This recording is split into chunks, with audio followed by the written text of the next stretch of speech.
Good evening. The regular board of the Richmond Board of Education will come to order. Before I get started this evening, I have a statement I would like to read. Many comments were made about Mr. Walmsley at the last board meeting. I heard fire him or remove him. Mr. Walmsley has done nothing illegal or violated any board policy to justify removal. Yes, I did speak out at a board meeting 5 years ago about my experience with Mr. Walmsley, asking the board to check into the administrator's concerns. Yes, I did state that Mr. Walmsley was one of the reasons I was leaving, but not the only one and not the main one. Yes, when I ran for the school board, I ran on a ticket to work to remove Mr. Walmsley from the district. However, my main goal was to hold him accountable, and I told him that at our first meeting.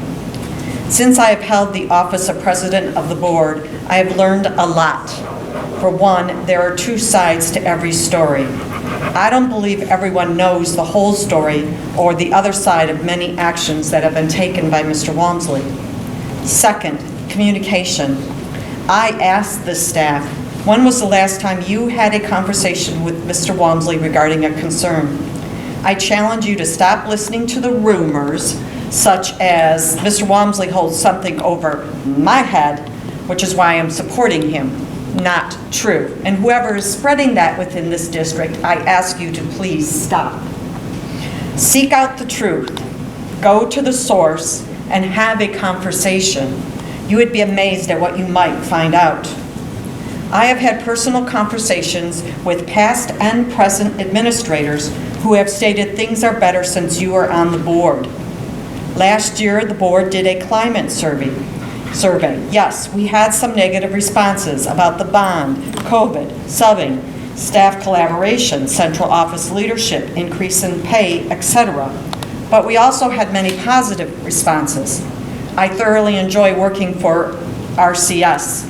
I love Richmond and have chosen to stay here. I love my job. The board did a teacher retention survey several years ago, which showed Richmond was very much in line with the districts around us. Here's just a short list of positive actions taken by Mr. Walmsley. He has balanced the budget every year since he has been here. We have had no issues with the auditors examining our procedures or records. He has passed a bond that has exceptionally improved the district in many ways. Just look around you. He works with our staff to seek out grants to help fund extra programs for our students and staff. He has hired some exceptional educators. For example, Renee Staples, our curriculum director, who has brought so many wonderful new experiences to this district for our students.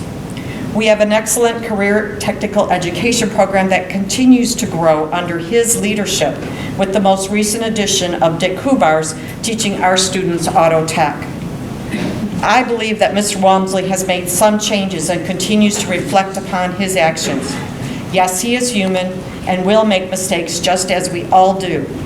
I will continue to work with him for the betterment of the students and staff of this district, and if need be, I will address him concerning his actions.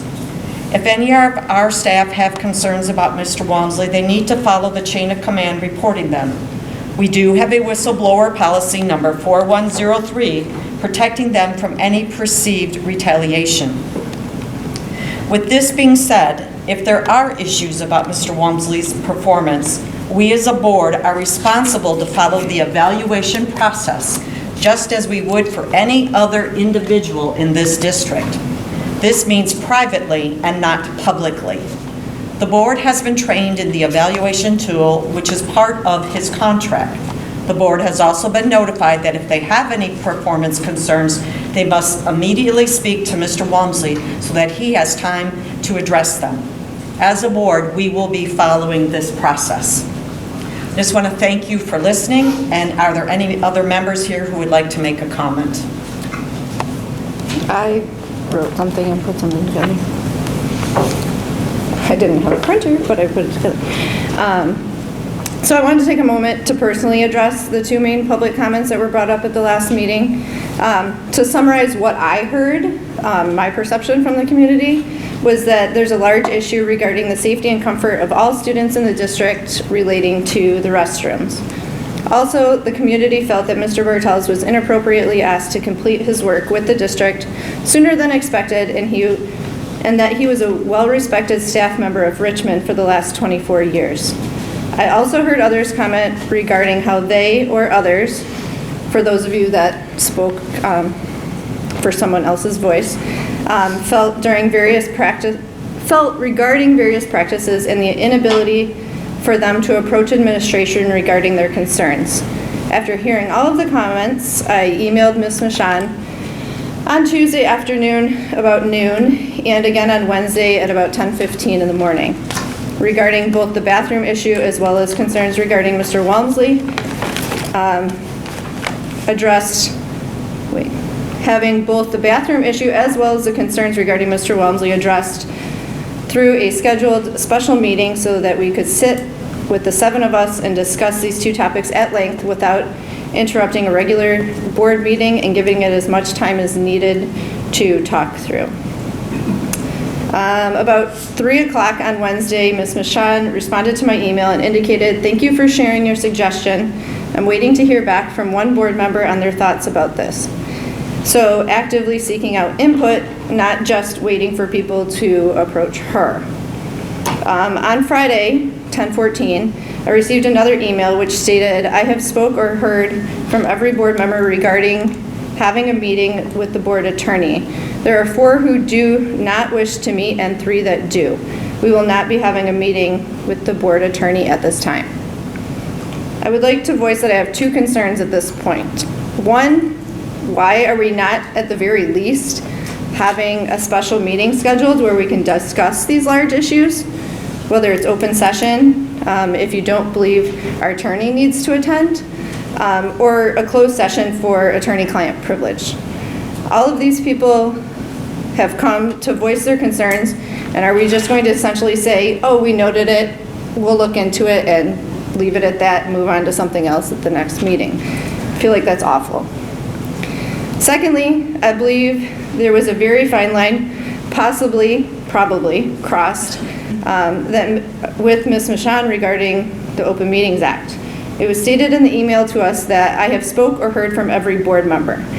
I am concerned that she informed us of this as she polled every board member on an issue to make her decision.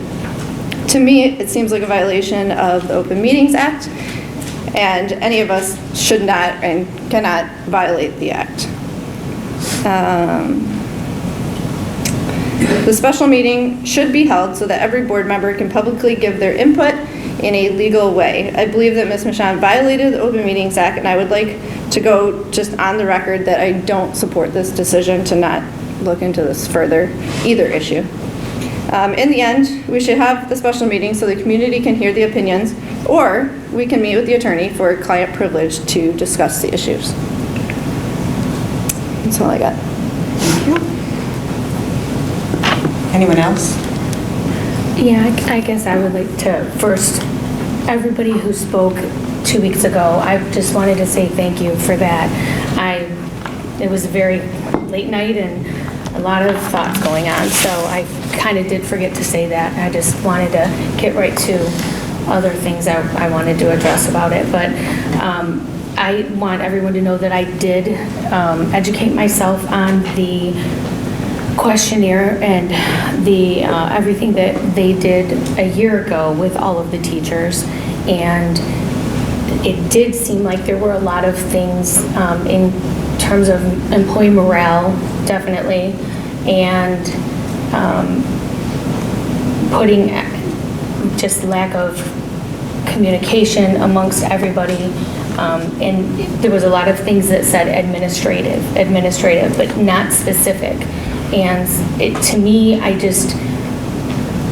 know that you guys put some things on him that he had to accomplish, and he did do all of that. But I would personally like another one, because it has been a whole year. An interesting piece that I found in there was how many years they had been employed. And I would like to compare that now. I know we had a big turnover, and so I would like to hear from those individuals how things are and have been the past year.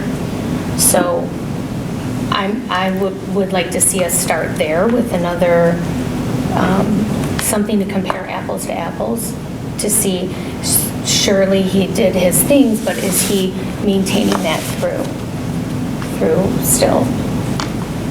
And to change the morale, to change something. So I just want everyone to know that. That's my take on that. Thank you. Anybody else? Yeah. Well, first, just a little bit off that topic, I guess. It was brought to my attention by a speaker last meeting that the board didn't say anything regarding the resignation of Mr. Bartels after we received that information. And I do admit, I do have to apologize for that. I definitely should have commented on that, and I should have thanked him for his service to this district. And I do thank him for his service to this district, and I wish him well on his future endeavors. I appreciate the individual that came forward bringing that to my attention, and again, I apologize. Secondly, just real short, we did hear a lot of things being said about the superintendent during public comment last meeting, and now since I've been on the board, which hasn't been very long this last time, there has been no official complaints brought to the board, as far as I'm aware, regarding the superintendent from a current employee or a past employee that has already resigned.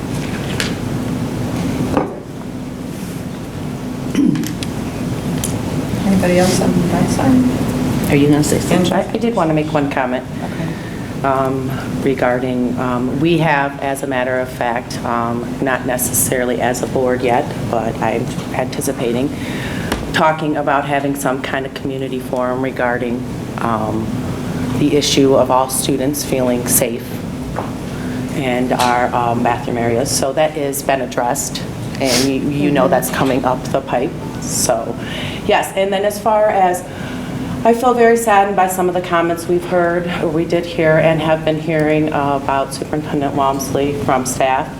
I feel sometimes that poor morale or that feeling of stress and not being heard is not necessarily the superintendent's fault. I think we need to keep in mind that Common Core curriculum had been enforced since Superintendent Walmsley has been on.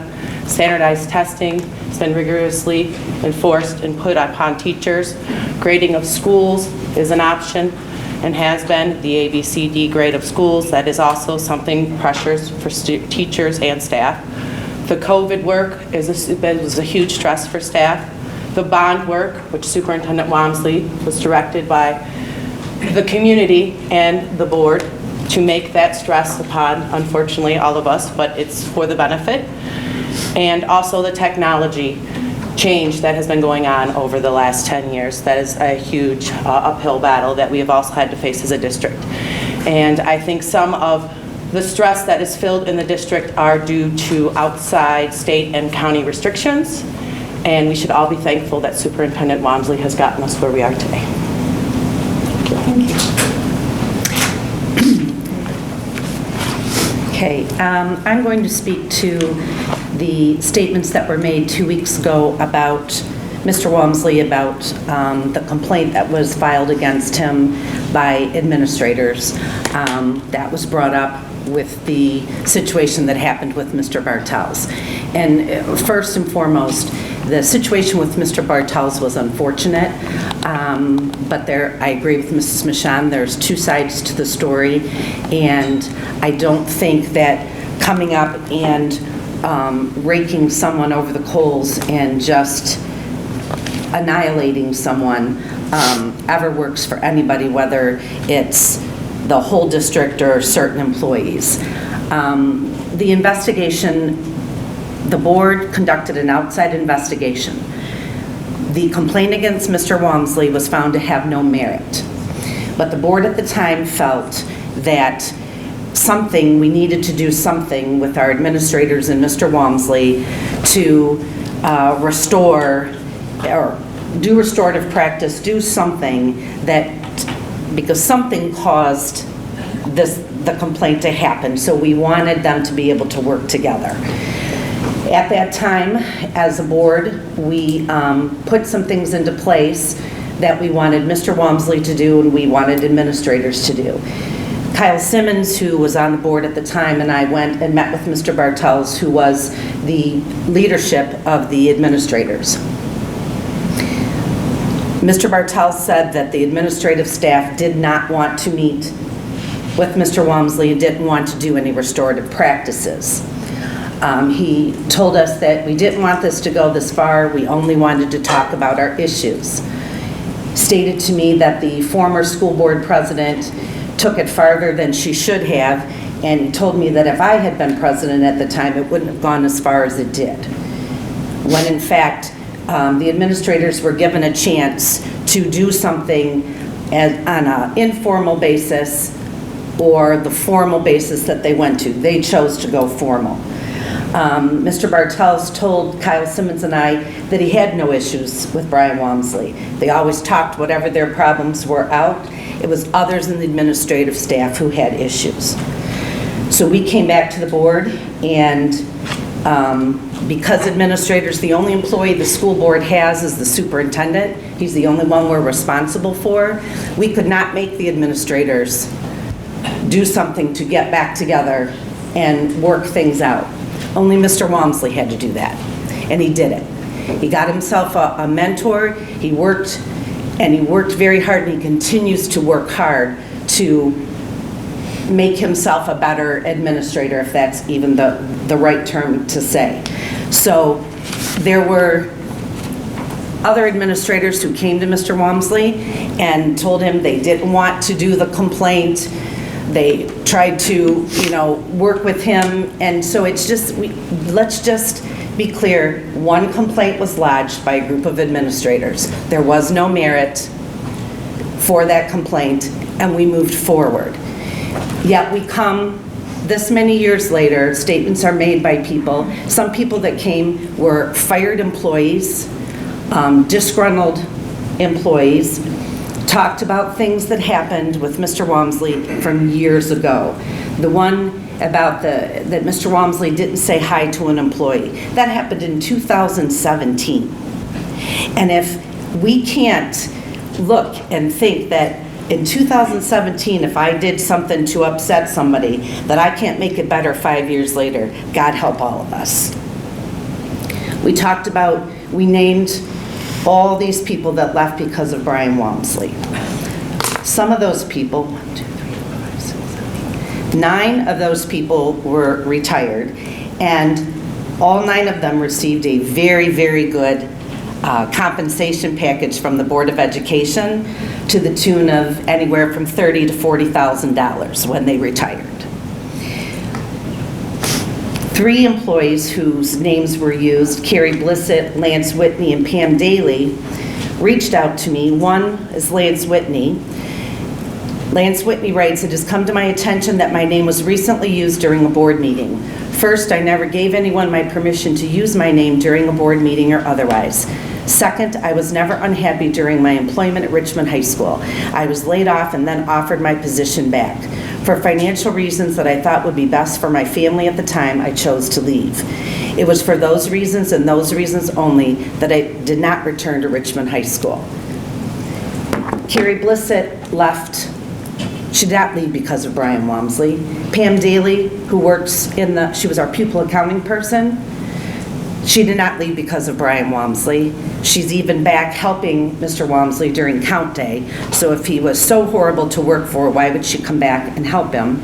Deb Dobbs, retired. She's back working for us in the transportation department. Shirley Mastuchewski, who was our special ed director, who came to Richmond because she knew Brian to help him when we needed a special ed director. She was retired. Came out of retirement, worked for us, and then went back into retirement. Paula Dowker's name was brought up, that she was someone who left because of Brian Walmsley. You bet she did. You bet she did. Paula Dowker was a disgrace, and that's why she was removed. And she sued our district and didn't win her lawsuit. Other people that left, Veronica Belf, outstanding art teacher at the high school. Leah Kaganack has replaced her and has done a tremendous job with our high school art students. Preston Trend has come to work for Richmond Schools. Did an outstanding job as a teacher and is now in an administrative role. Talked about Tom Brown and James Wagner leaving. They were CTE based. Tom Brown left, James Wagner came in and just took our CTE program to heights that we hadn't seen in a really long time. Brett Berg is now in that spot, and he is working just as hard to keep it that way. In 2010, when I got back on the board, the sky was falling. Our finances were in terrible shape. Laying off teachers, our enrollment was low. Mr. Walmsley came to this district, and he was given a mission by the Board of Education at the time, and he fulfilled that mission. Our teachers are grossly underpaid still. We know that. Everyone that has been on this board since 2010 knows it, and we have all worked really hard to move our teachers' pay up. And we have done that. We have worked really hard at that. He passed a bond issue here on the first try. The work he did to pass that bond was unbelievable. Our finances are better. We have a culinary program that is outstanding. We have opened up a restaurant. That was an idea that was given to Mr. Walmsley when he first got here. He worked to make that happen. Our robotics program, that robotics room that is in this high school is unbelievable. He's the person who pushed and pushed to make that happen. Our contracts with EMT, AIS, we just started something with Hoovars. Our STEM and our STEAM that we are doing, we now have a K-6 program working to get teachers in line so we can make a K-12 program. That's our future. To the people that stood up here and made comments, even some people that still work here, what I say to you is, nobody's perfect. Have a relationship with Mr. Walmsley, because people that have had issues with him, that if you go and you talk to him, he listens to you. You may not get the answer that you want, but he listens to you. He is a very good man. Not saying that Mr. Bartels is not a good man, but let's focus on the great things that are happening in Richmond schools. And I agree with what Angela said 2 weeks ago. Our scores, our math scores, that's what we need to focus on. We need to focus on getting our teachers help, getting our test scores, because the bottom line is that's where your district is judged. And going through and just doing what happened 2 weeks ago does nobody any good. And if you truly love this school district and want your children here, want to work here, please remember that. Okay, we are going to continue on with our meeting. Please stand for the pledge. I pledge allegiance to the flag of the United States of America and to the republic for which it stands, one nation, under God, indivisible, with liberty and justice for all.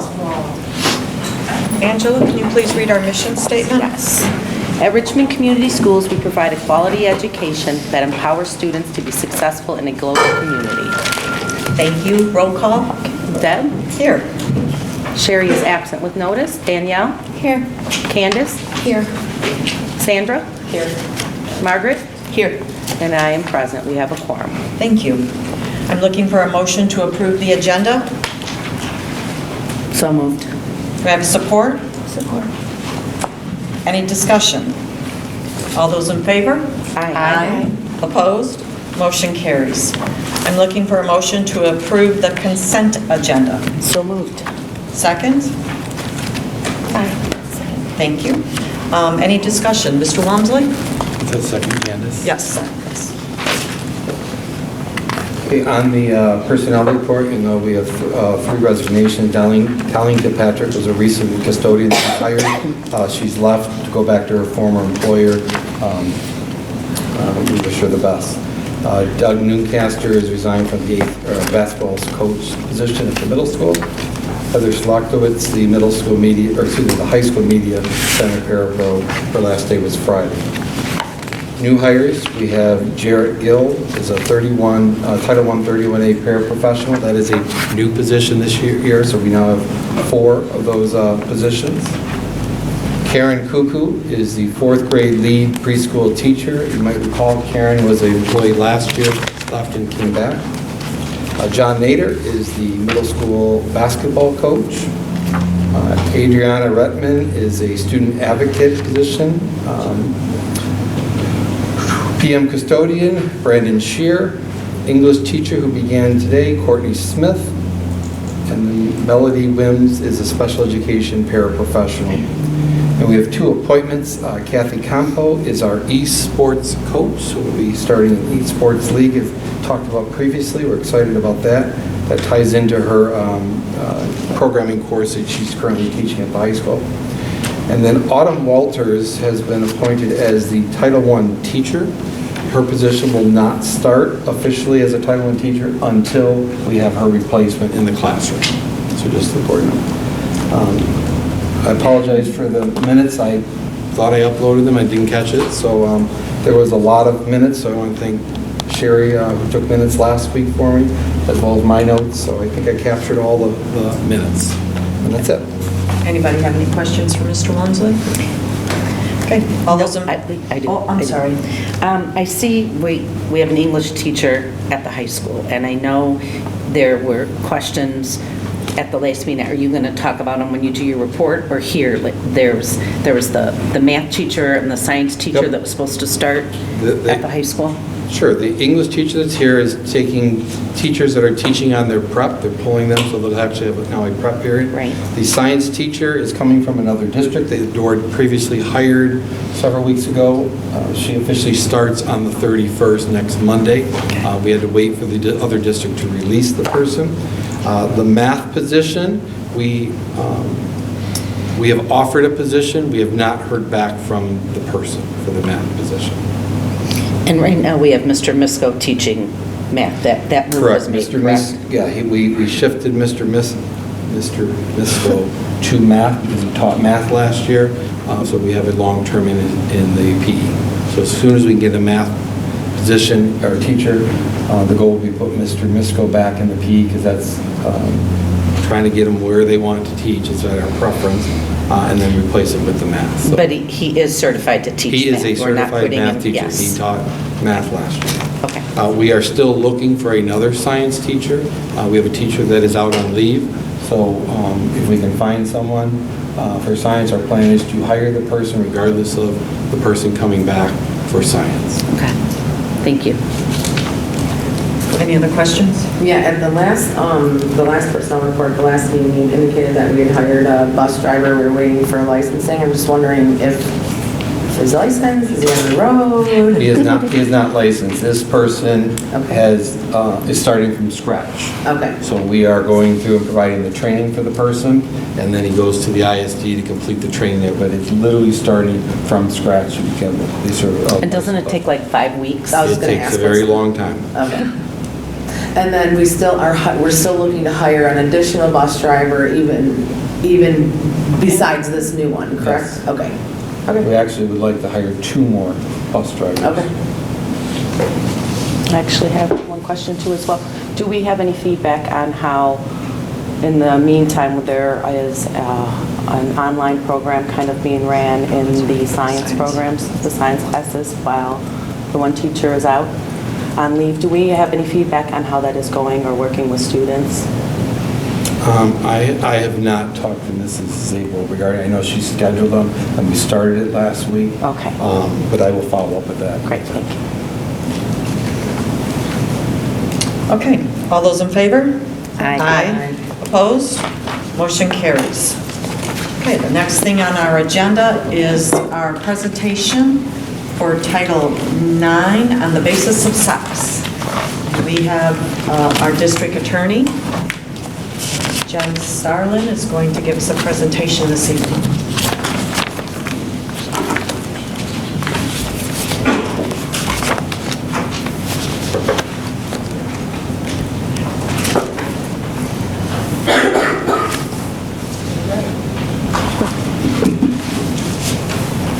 Good evening, everybody. For those of you who haven't met before, I'm Jennifer Starlin. I'm an attorney from Richmond Law Firm. We represent over 500 school districts across the state of Michigan, including Richmond. We are retained counsel. We have 29 attorneys at our firm that handle a variety of issues. So you probably work with other attorneys, not just me. I am always particularly excited to work with Richmond because I graduated from Richmond schools just a couple of years ago. We're going to be talking about Title IX tonight, and if there are any questions from the board as I go through this, I'm happy to answer those, or you can hold them to the end, and I'd be happy to answer them at that point. So I always start all of my presentations, and for those of you who've seen my presentations before, with our caution slide. Although what I'm saying tonight is legally accurate, the law changes quickly, especially in the area that we're going to be talking about, so I can't guarantee that if you pull this out in a year, it will still be good law. Stay tuned and we'll see what happens. But although I'm a lawyer and I'm talking about the law tonight, this does not constitute legal advice. Title IX is a federal statute, and it's a funding statute that was enacted 50 years ago in 1972. And it basically says that if we accept any federal funding, which public schools in Michigan and across the country do, we can't discriminate on the basis of sex. Now, Title IX, the statute, was enacted in 1972. 2 years later, there were implementing regulations that were enacted, and if the statute is the law, the implementing regulations have the full force and effect of law, but they kind of get into the nitty-gritty of how you enforce the law. Now, most people think of Title IX as it means that the baseball field has to look like the softball field, or it's the reason that we had to change sports seasons in the state of Michigan about 10 years ago. And that's true, and that's accurate. But that phrase, on the basis of sex, has really kind of come into question over the last 30 or so years in terms of what does that mean. Initially, when it was enacted, Title IX, one of its main purposes was to get girls into sports in schools. We didn't see a lot of athletic opportunities for female students before then, and that was certainly a byproduct of Title IX. But in 1992, the Supreme Court of the United States recognized that Title IX also has a right to sue for money damages. Now, there are some federal statutes like FERPA, which protects student records. There's not a private right of action for FERPA. So if FERPA is violated, you can't sue your school and get a bunch of money from that. In 1992, the Supreme Court said, Title IX, you can recover money damages. So that was the first time that that was actually recognized by the court. And there were a lot of guidance documents issued over the next close to 30 years. But in 2020, we got an entirely new set of Title IX regulations. And most of those dealt with how we handle sexual harassment complaints in the school setting, both at the K-12 level and at colleges and universities. And most of what was enacted in 2020 has nothing to do with transgender students, has nothing to do with bathrooms. It only has to do with sexual harassment claims that happen at school, and it details a very lengthy process for handling those types of complaints. Now, earlier this year, there was a notice of proposed rulemaking related to Title IX that was issued, and new regulations are now expected in the near future. The comment period closed in September, and so now they are sitting with the feds. The feds will review all of the public comments for the Title IX regulations, and I will probably be back talking to some of you and many of our other schools in the next year or so about what the new Title IX regulations say. So you can see there's a lot of recent movement, considering the last time before 2020 that we had regulations on Title IX was 1974, and they remained unchanged for 46 years. Now, the new proposed Title IX regulations, as they are right now, which is no guarantee as to how they might end up, but they do streamline some of that process that I talked about in terms of investigating sexual harassment complaints. They also clearly carve out that the phrase "on the basis of sex" includes sexual orientation and gender identity. So it is possible that we will have federal regulations within the next year that specifically say things like, you have to allow students to use bathrooms consistent with gender identity. We don't have that right now. There's not a law or a regulation that says that. You won't find that in the law anywhere. But I suspect you might see that in the near future. It just depends on how things go. So where we're at right now, because as I said, there's no law that specifically addresses bathroom use, but there is a requirement that schools allow students to use bathrooms consistent with gender identity. And how we got there is not as easy as just saying that's what the law says. You have to look at a series of cases, which I'm going to walk through. So Title VII is a different federal law, and it applies in the employment context. And it says that an employer can't fire you based on your membership in a protected classification, and that includes because of your sex. You can't be fired because you're a woman. You can't be fired because you're a man. You can't be fired because you're white. You can't be fired because you came from another country. These are all protected classifications. Now, in 2020, there were 3 cases that went up to the U.S. Supreme Court. The name of the one that you hear about the most on the news and the name that's on the caption on the case is Bostock versus Clayton County. And this was what in the legal world we call a landmark Supreme Court decision, because it really did address an issue that the different circuits had sort of addressed, most of them had, but we didn't have clear nationwide guidance. Now, it was a 6-3 decision. It was issued June 15th of 2020. And what the Supreme Court said is Title VII's prohibition that says employers, you can't discriminate based on sex, because of somebody's sex. That phrase, because of sex, includes discrimination based on gender identity and sexual orientation. So that sex umbrella does include gender identity and sexual orientation. And the court said it's impossible to discriminate against a person for being homosexual or transgender without discriminating against that individual based on sex. One of the quotes from the case from Supreme Court Justice Gorsuch, an employer who fires an individual for being homosexual or transgender fires that person for traits or actions it wouldn't have questioned in members of a different sex. And sex plays a necessary and undisguisable role in that decision, which is exactly what Title VII forbids. Now, Title VII applies to employees. It doesn't apply to students in school. We can't fire students from school, even though sometimes we may wish that we could. But they're not our employees, they're our students. So when we look at the Bostock decision and what does this mean for Title IX, it's a little bit more nuanced than just saying, yes, this applies to schools. Now, even before the Bostock decision, the Sixth Circuit, which Michigan is a part of, and the Sixth Circuit's decisions are binding on Michigan federal courts, ruled that discrimination based on failure to conform to sex stereotypes, which would include a transgender person because they by nature fail to conform to sex stereotypes, violates Title VII. So we have the Bostock decision in 2020, but that case in the Sixth Circuit was from 2004. So that's been the law for 16 years before the Supreme Court issued its ruling, at least in Michigan, Ohio, Kentucky, and Tennessee, which makes up the Sixth Circuit. Now, following the Supreme Court's decision in Bostock, we had a published decision out of the Fourth Circuit Court of Appeals. The Fourth Circuit's decisions are not binding on Michigan courts, but are persuasive. Circuits look at each other's decisions all the time, especially when they're published. And this case involved a female to male transgender student named Gavin Grimm. His school had a policy initially that allowed, I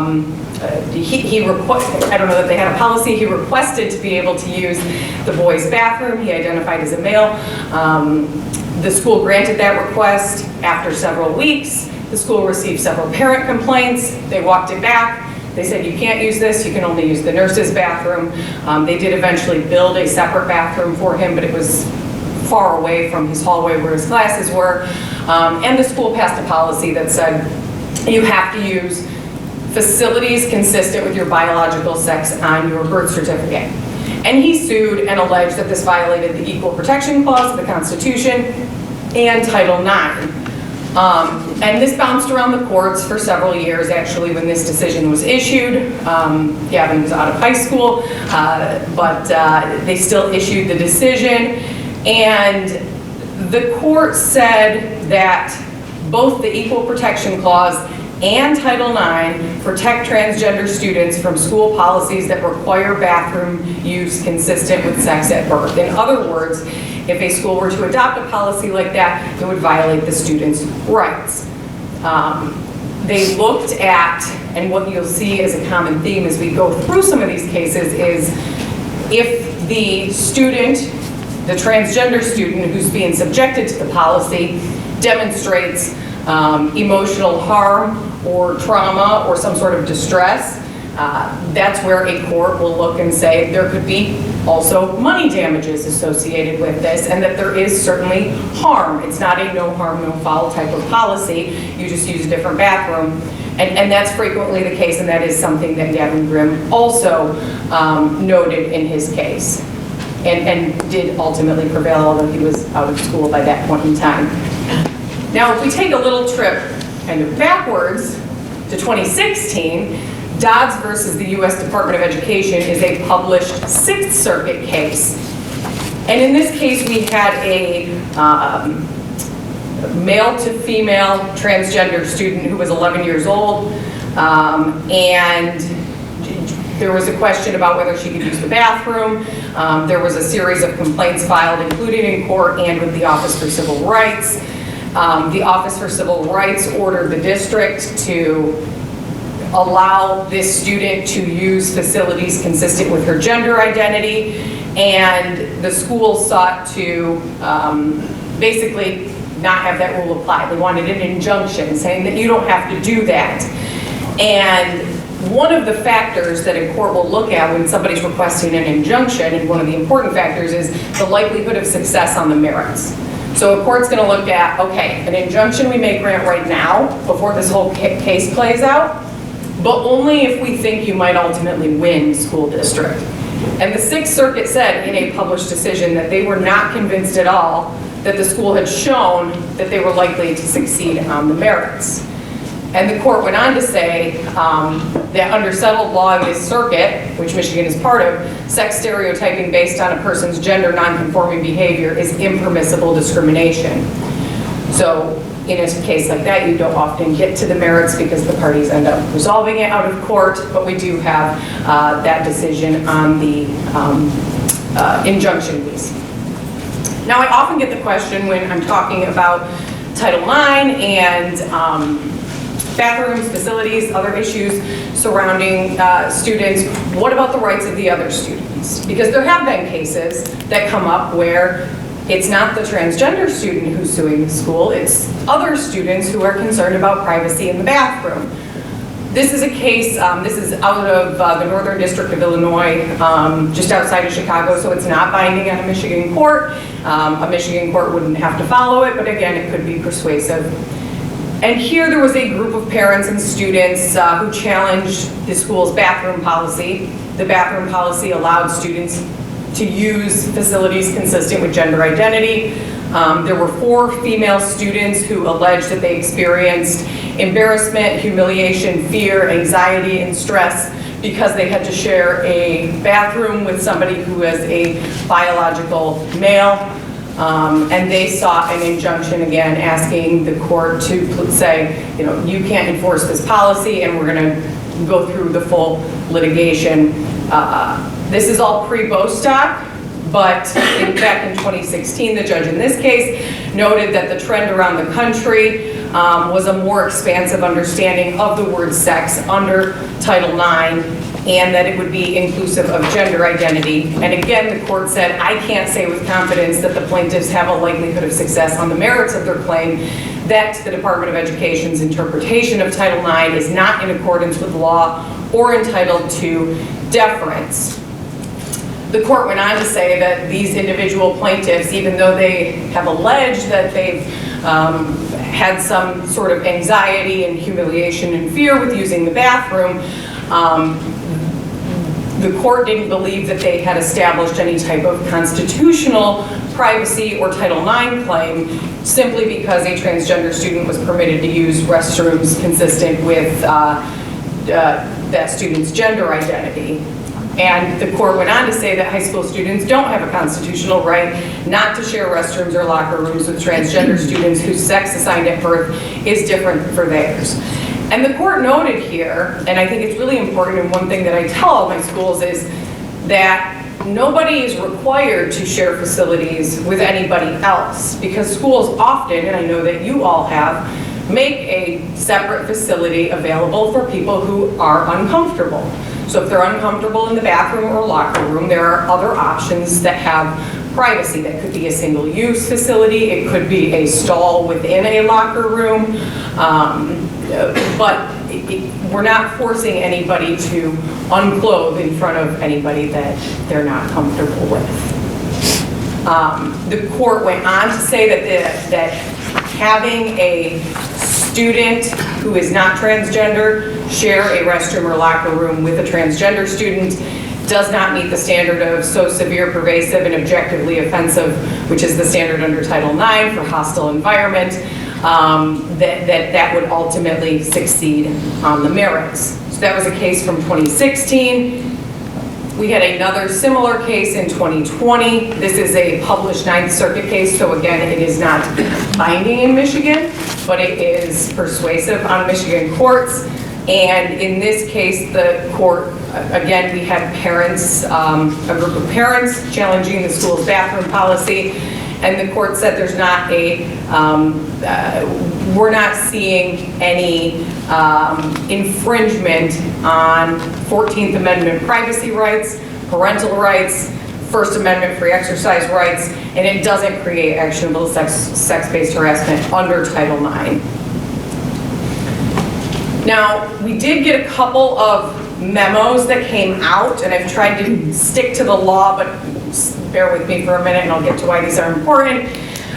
This was back in March of 2021, so following the Bostock decision, there was a Department of Justice memo that was issued that says that based on the text, the plain language of Title IX, which is very similar to Title VII, the Supreme Court case, and other cases in this area, the Justice Department's civil rights decision has determined that the best reading of Title IX's prohibition on discrimination on the basis of sex includes discrimination on the basis of gender identity and sexual orientation.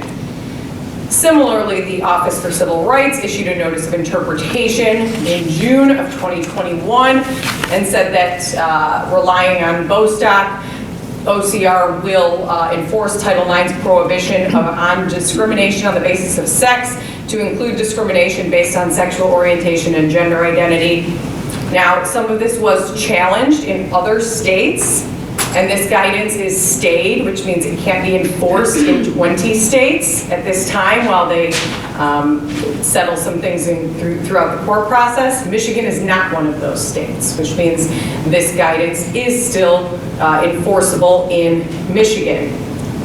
Now, the Office for Civil Rights and the Department of Justice put out a document in June of 2021 that gave some examples of the kinds of incidents that the Civil Rights Division and the Office for Civil Rights would investigate. And I know it's kind of small, so the fact sheet pieces that I've pulled up here, one deals with names and pronouns, and the school sort of blowing off a student's request to use those names and pronouns. Another example is specifically on point with restrooms and requiring a student to use the nurse's office because a student's records identify her as male, and the principal tells her those are just the district's policies. So those are specific examples that OCR has said they will investigate in the event that they get a complaint. And if you've ever had the chance to interact with the Office for Civil Rights, their investigations are lengthy and very involved, and I'm sure those of you who've had that experience would agree are a lot of fun. Now, that's important because OCR, typically, when they come in and investigate, we reach what's called a resolution agreement, where we agree to change policies, change practice, do some things for the student if they've determined that we've engaged in wrongdoing. And that's usually where it stops. And all of the clients I work with at that point say, okay, yes, we will do what you tell us to do.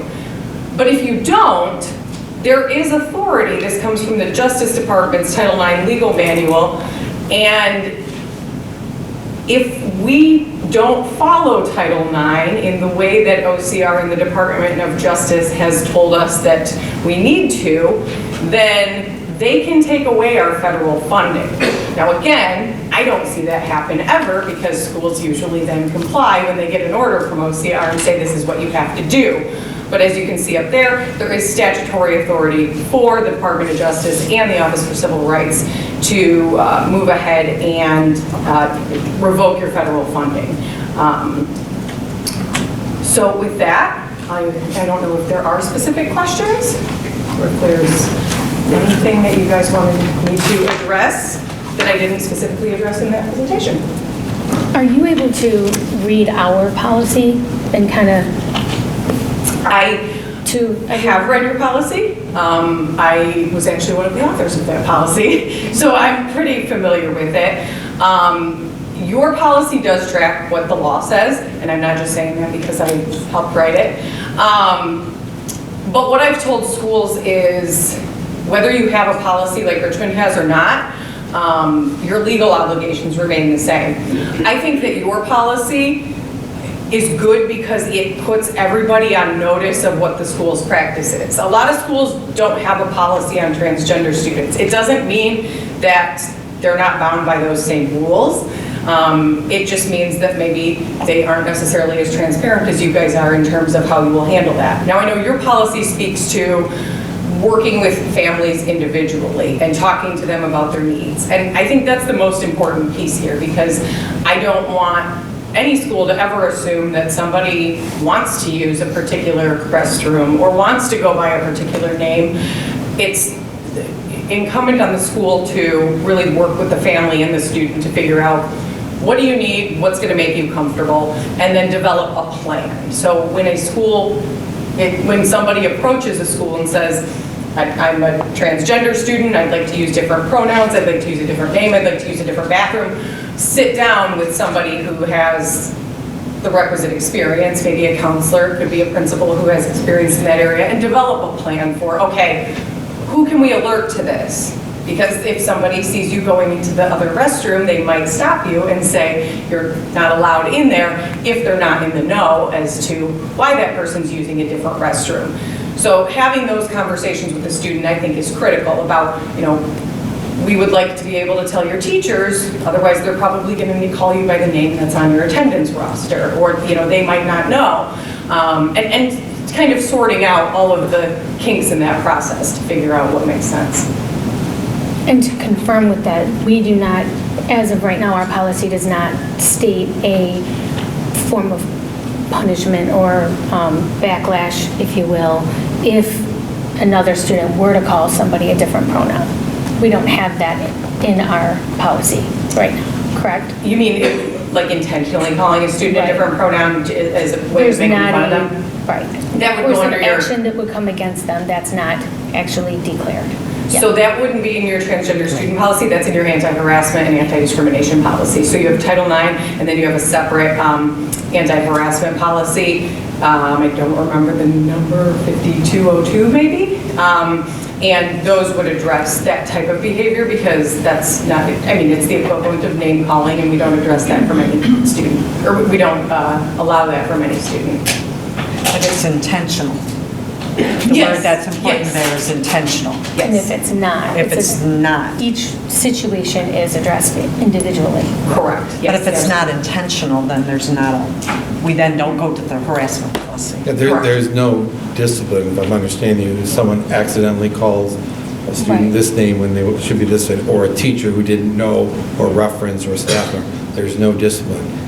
We would meet with them to get them up to speed as it's appropriate for them, because they might not have known because they weren't part of the original plan from a staff member's perspective. So. Yeah, and I always talk to schools about, especially, I know Richmond, I went here K through 12. There are still people who call me by my maiden name, and probably will for a very long time, and I've been married for a while. So, you know, that's hard. Those habits are hard to break. If you know somebody by a certain name, you use a certain pronoun, and as long as it's not intentional and people are not, you know, I'm doing this to make fun of you, you know, then it's okay, hey, a polite reminder. And it shouldn't be happening over and over again, because that would be embarrassing to the student. But yes, and that's another thing that I encourage schools to talk to the student about when you have that initial meeting. Like, we're happy to help facilitate this conversation with your teachers and with other students or whatever you need. But, you know, this is a journey that you have to work with us on as well, because this might be difficult for some people to remember to call you the right name, and you have to expect that somebody might slip up at some point.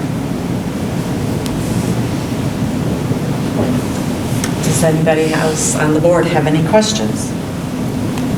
How many other schools have this policy in Michigan? Our version, I think about 30 of our 90 policy subscribers adopted it. I know that the majority of schools in Michigan use a different policy service, and I don't have any idea in terms of numbers. I know there was a Detroit News or Free Press article that ran a couple weeks ago that cited some Oakland County schools that had the Neola transgender student policy, which I haven't read, and I don't know the exact number. And Neola is what we used to use prior to moving to Detroit.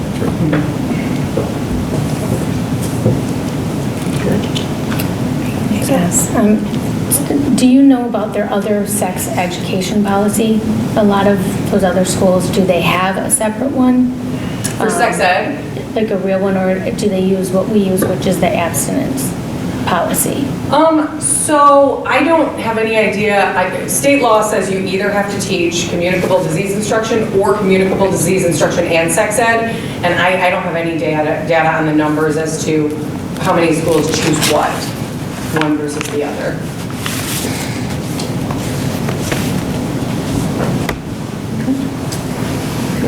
Thank you. Thank you very much. Thank you so much for having me. Thank you. Okay, next item on our agenda is our fiscal 2023 budget update discussion. Mr. Walmsley? In your board packet, you have several items. So I'll start with the kind of tying with our last presentation. And if the board wants me to go further, I'll start summarizing. I can give you more details. But I've been working with our construction company, AUK Construction, and our architects, French Associates, to look at what are some options for our bathrooms if the board chooses to allocate dollars to make some renovations. So in this process, I have learned a lot in terms of, from the perspective of, based on the size of your building, how many specific toilets you need to have, how many sinks, how many drinking fountains, if you have urinals, the ratio of urinals to toilets, etc. So in your backup, you'll see two documents from French Associates. And the first line in the documents is highlighted 800 students and 900 students. The original plan of Richmond High School is designed for a capacity of 900 students. And they take that number and they basically count all classroom spaces, putting 30 students in a classroom, and they calculate how many students the building can host. Now, as many of you know, some classrooms are not designed for 30 students. After we were looking at this document, we went back and we started looking at the actual renovations that just occurred. So for instance, in the wing in the 200 hallway, where the robotics center is, that in essence used to be 2 classrooms that are now combined into one large robotic area. So the number of actual capacity of or classroom capacity in this building is closer to 800 students. And so that's where you see that document. So in working then with French's in terms of what are the requirements of how many bathrooms and water coolers, et cetera, that we have to have in drinking fountains. We took a map of the high school and identified all of the bathroom areas in the high school to create all of them to be unisex bathroom options. And you can see some very rough sketches of what it would look like. It would entail, again, basically taking the two bathrooms in a nutshell and knocking everything out, redesigning the plumbing and the fixtures in that bathroom to be able to walk in. You have all individual stalls, and you have all common wash areas for sinks. Okay. The cost to do that at Richmond High School and maintain the requirements for a certain number of stalls, et cetera, and drinking fountains is approximately $1.3 million for Richmond High School. So when I got that number, I did not go any farther in looking at what would we have to do at the middle school and elementary, where most of the classrooms do have unisex bathrooms in them. At the elementary school, there is a wing and several community bathrooms that would have to be looked at. So then as we began looking at what are some other options that we want to, and one of the comments that was said at one of our board meetings, I don't know if it was the last board meeting or the one before, was the stall walls are not tall. So if you're in a stall and you happen to be standing, you could see over them. Now, I have gone through many restrooms in this district looking at, I guess, doing my research. And there are some stalls that are shorter. There's more gaps, 2-3 feet gaps from the ceiling to the stall. Another option you have is if you wanted to take all of the stalls out, the partitions, and make them floor to ceiling with about 1 foot to 6 inches at the top and 1 foot to 6 inches at the bottom, because now we got to make sure we're dealing with airflow and other items. We would have to install lights in each stall, because once you put the lights in the bathroom are in the common area, so the light carries over into the stall area. So we'd have to put lights over. Now, they could be surface mounted lights. The projected cost to do that would be $83,000 at the high school, $128,000 at the middle school. There are more restrooms at the middle school than at the high school.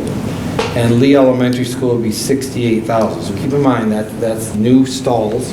It's all the electrical to go back to. It may be some plumb or electrical upgrades from our service panels. We didn't spend a whole lot of time, but these are ballpark conservative numbers. Hopefully they're more on the higher end, but that's what the architect and the construction manager put together for us. So as you can see in the topic, you would be about, if you did floor to ceiling partitions, and I put floor to ceiling in quotes because it wouldn't be to the floor and to the ceiling exactly, it's about $280,000. Significantly less than completely renovating all the bathrooms. So that is, I believe, some options that the board could look at. We could do nothing and keep the status quo. Now, we did replace a few stalls in the bond early on because they were damaged, they needed to be replaced. So we would actually be taking them out with staller ones if that's an option to the board. Any questions about the bathroom at this time before we go on to the second topic on the budget? Yes, it looks like on our presentation here you have potential unisex options. Would that be to add additional unisex in addition to what we already have? So the 2 unisex would stay, and basically the bathrooms we're talking about are the 2 bathrooms down by the auditorium.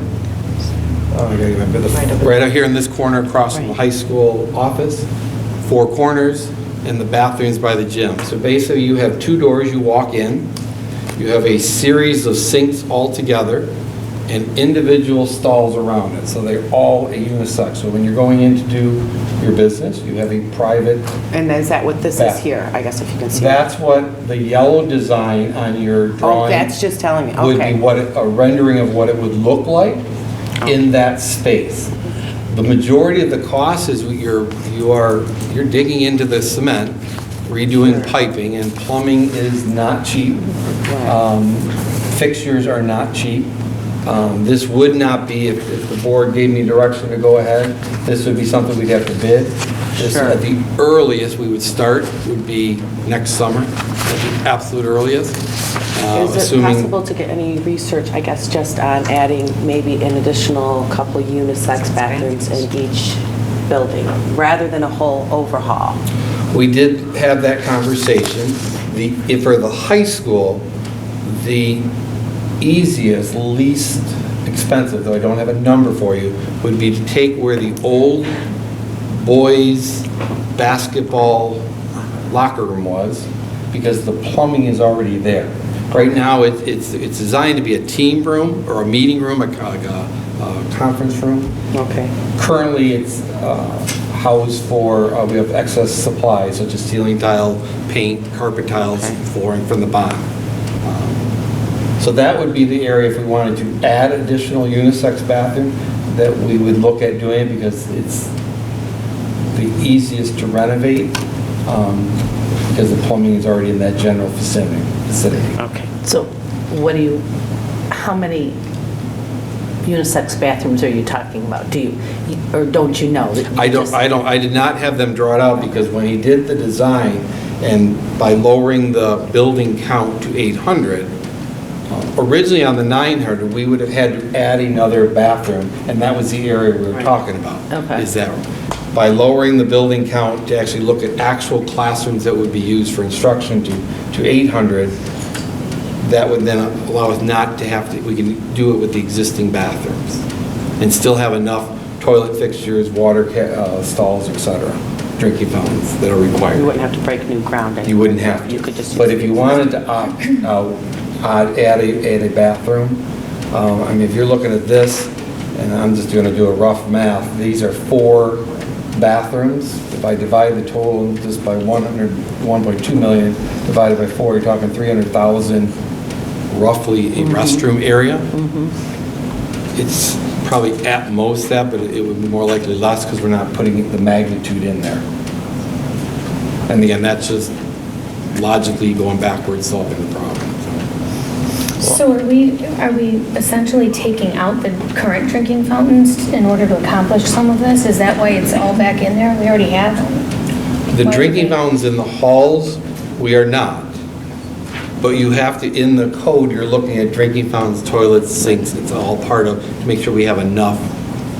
So we're Yeah. grandfathered in right now by not having The all of drinking that? fountains, we would be fine. It's the toilet washrooms and the sinks is what we would have to bring up to code, to the new code rules.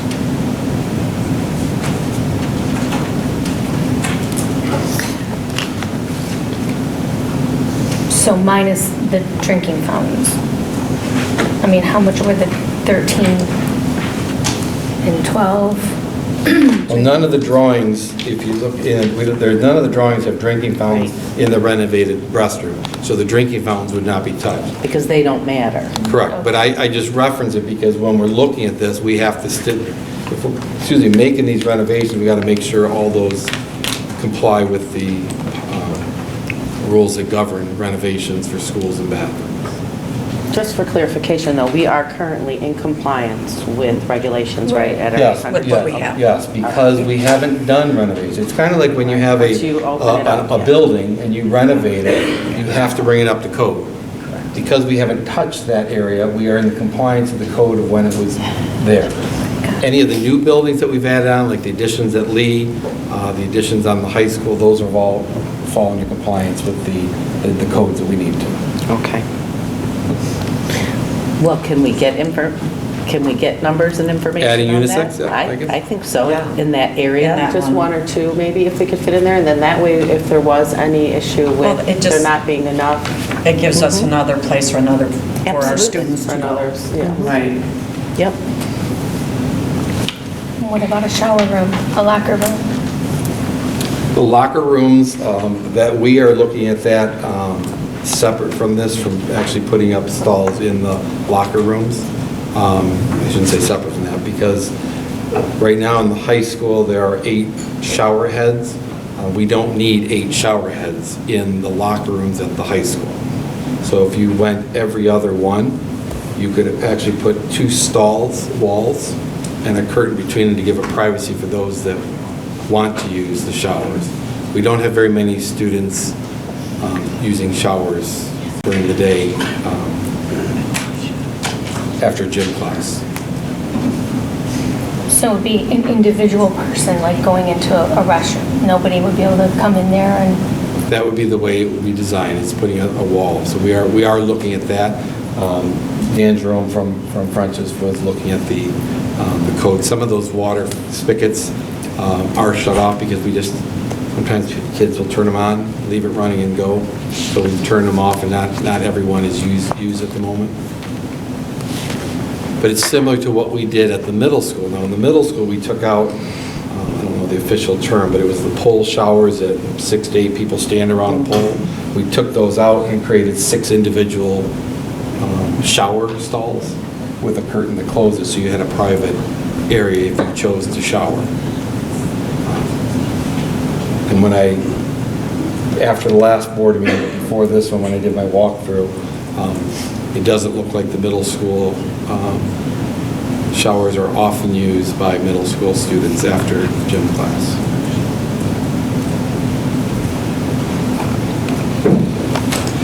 The other documents that you have regarding the budget is we've been talking about, the revenue that exceeds expenses at this point, and what would you like to do with it. So you have 2 documents. I know it's online, but I did print you hard copies to read. So I'd like to start the one that is stipend for all. So here you have a list of every employee in the district who is here during the day of 7:30 to 3. There is another series of approximately 40 coaches, advisors that are not on this list. Okay. So in this document, and it's titled Stipend for All, I used the number to start off with $100. I know that was just a talking point. So if you chose to do that, when you add FICA and retirement into it, it's approximately $23,500 of a cost. And then you'll see on the last page what that would be for $200, $300, $400, $500, all the way up to $1,000 per person if the board wanted to. So it goes from basically $23,500 to $235,000 total cost. The second document, and I believe on your Excel sheet, or on your board packet, it's the first one listed. It's titled $15 per hour dash 3% hourly and a 1% salary stipend. The board didn't ask for this, but in listening to conversations about and actually looking back at some reasons why some individuals have left, sitting at the bargaining table with several groups who have made statements that I can go work at McDonald's for $14, $15 an hour. So this is, again, everybody in the district. And what I did was I broke them into 2 groups, salary employees and hourly employees. Salary employees are highlighted in a light blue. Hourly employees are highlighted in a dark brown, peaches color. I don't know. Give me enough. Don't know my colors here. So what I did was I said, all right, let's look at what an hourly employee currently makes, and what would it be if they are under $15 an hour? What would it take to bring them up to $15 per hour? That becomes the new starting wage in Richmond. Then you'll see the light peachy color, or whatever the salmon color.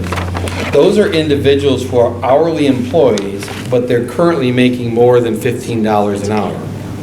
So I took that and I picked an arbitrary number, it can be any number, but I did, if you increased it 3%. And you can see in the column the wage increase for every employee. For some employees, it's 3%.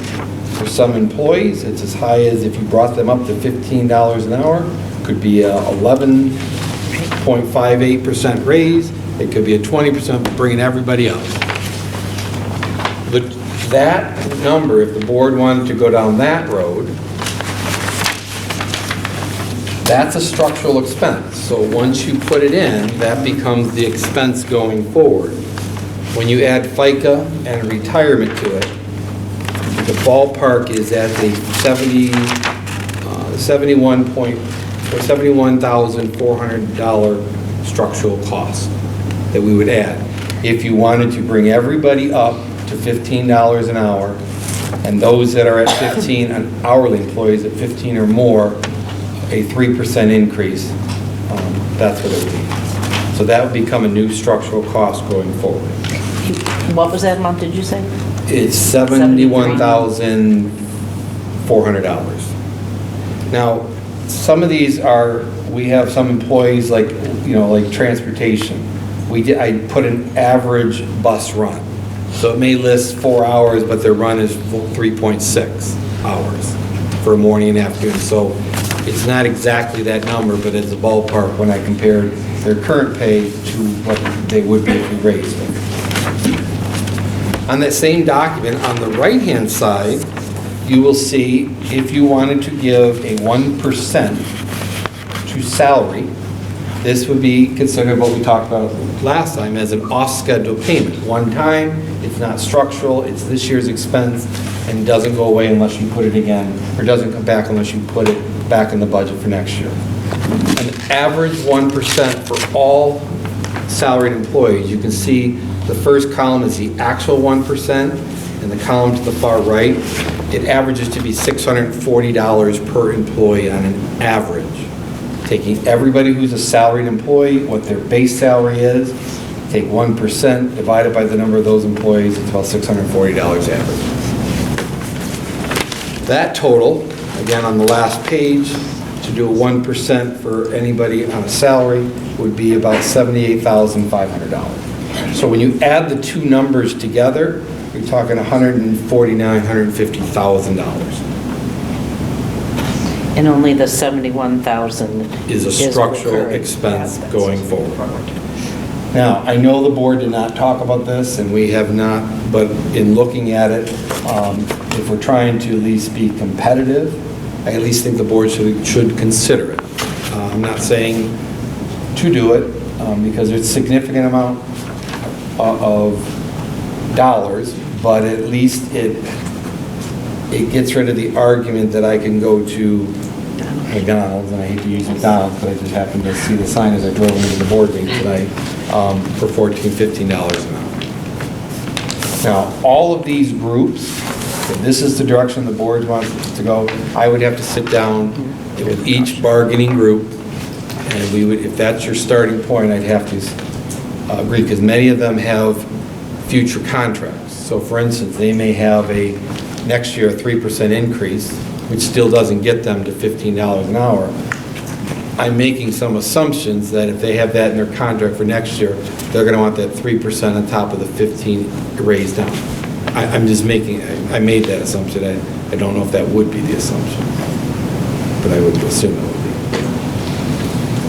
There are some groups in here that are listed that are considered, I hate the term, at-will employees. They're individual contracts. So that would be easier to implement. But there are many of these groups, and I'll just use the food service as a group, a collective bargaining group, secretaries is a collective bargaining group, paraprofessionals are a collective bargaining, et cetera. Same thing with the teachers and administrators on the salary side. I would have to sit down with their bargaining group to negotiate that. Do we now, and I know, as far as when the contracts are up, like right now, when are the contracts good for? Like for the teachers and for the administrators? I know they're different, but. Most of the contracts are good through 23, 24. We have some that are 24, 25. Okay. So we have both this year and next year. So 2 more years. So it would be likely to believe that we would be doing raises again next year.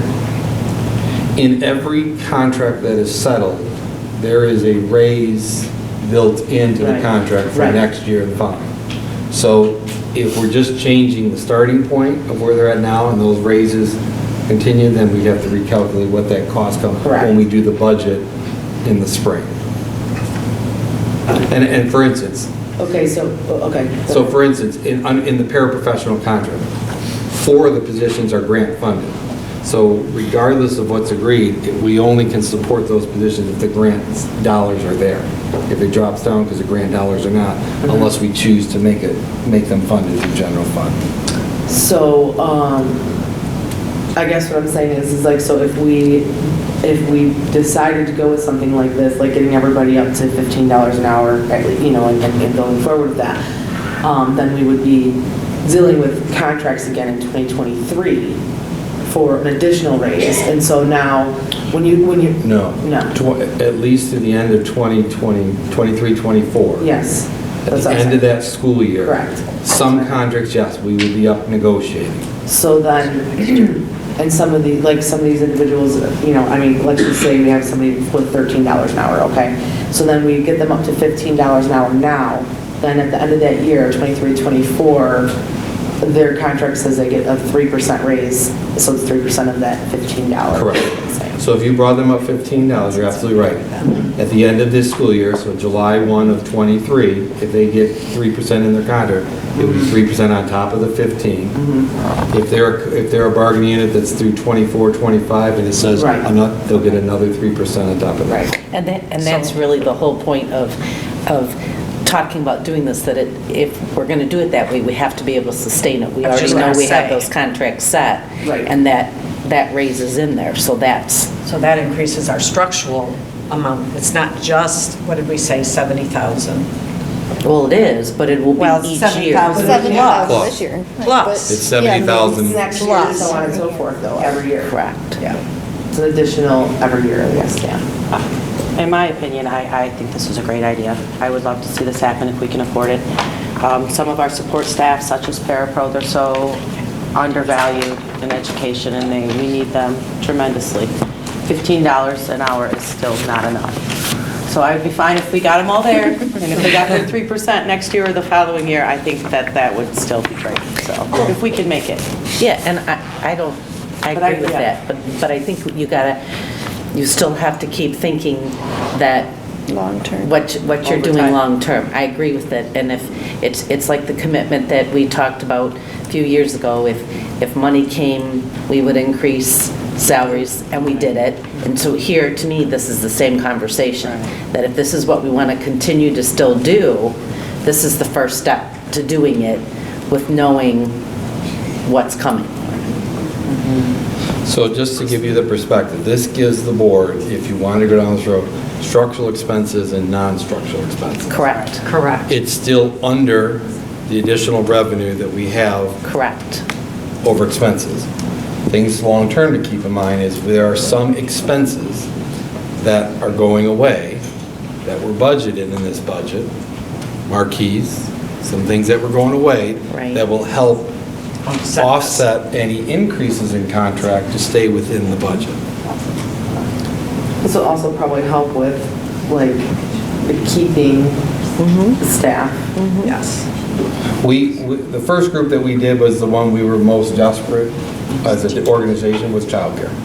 Finding someone to work an hour and a half in the morning and after school till 6, is challenging. We did bring them up to, we have more applicants. We still have some vacancies and we're covering it, but we are in a better shape than we were last year when we were struggling getting in. Right. Yeah, now, there were a few teachers that talked about, and then I think even in that, and I just briefly looked at the survey, because I just kind of got it, that was done not that long ago, that had mentioned getting like a stipend for the classroom. For supplies? Like, yeah. And that seems like something that they would be interested in. I don't know, I mean, is that something that we wouldn't be looking at that at all, because we would be looking at this? No, I would think that would be something that we can, once we get the final audited numbers, that you can adjust those numbers. Because that's still part of what we were talking Yeah. about. No, I just wanted Yeah, to we make sure we're won't- not in lieu of. It's not off the table. No, I didn't. I didn't write take it that way. Okay, all right. I didn't. No, because there's still those other Areas that things, we you know, talked the about art, that we- mu- yeah. all Yeah. of that, Yeah. that's still on the table. This was Okay, great. the really big one that we were I talking think about. the money-wise. majority So of us no- said we wanted to do something for the staff, I'm with you. across the board. Okay. So, Brian, I agree with what you did here. I would, I really appreciate you doing this, actually. Yes. I like this better than, the 1% or I the. do. I Or agree. $100. yeah. I do too. And I In think the if end, we I could- was just looking at, on that very last page, when On he, the- which- well, on the, for all, Stipends. yeah. In order to get to that, like 170-ish, we would only be giving staff anywhere between $500 and $600. And if the average is 640 and we're spending a little bit less money in actuality, I feel like that's, from my math numbers perspective, that's totally, I'd be on board with that as well. I think that's a great option.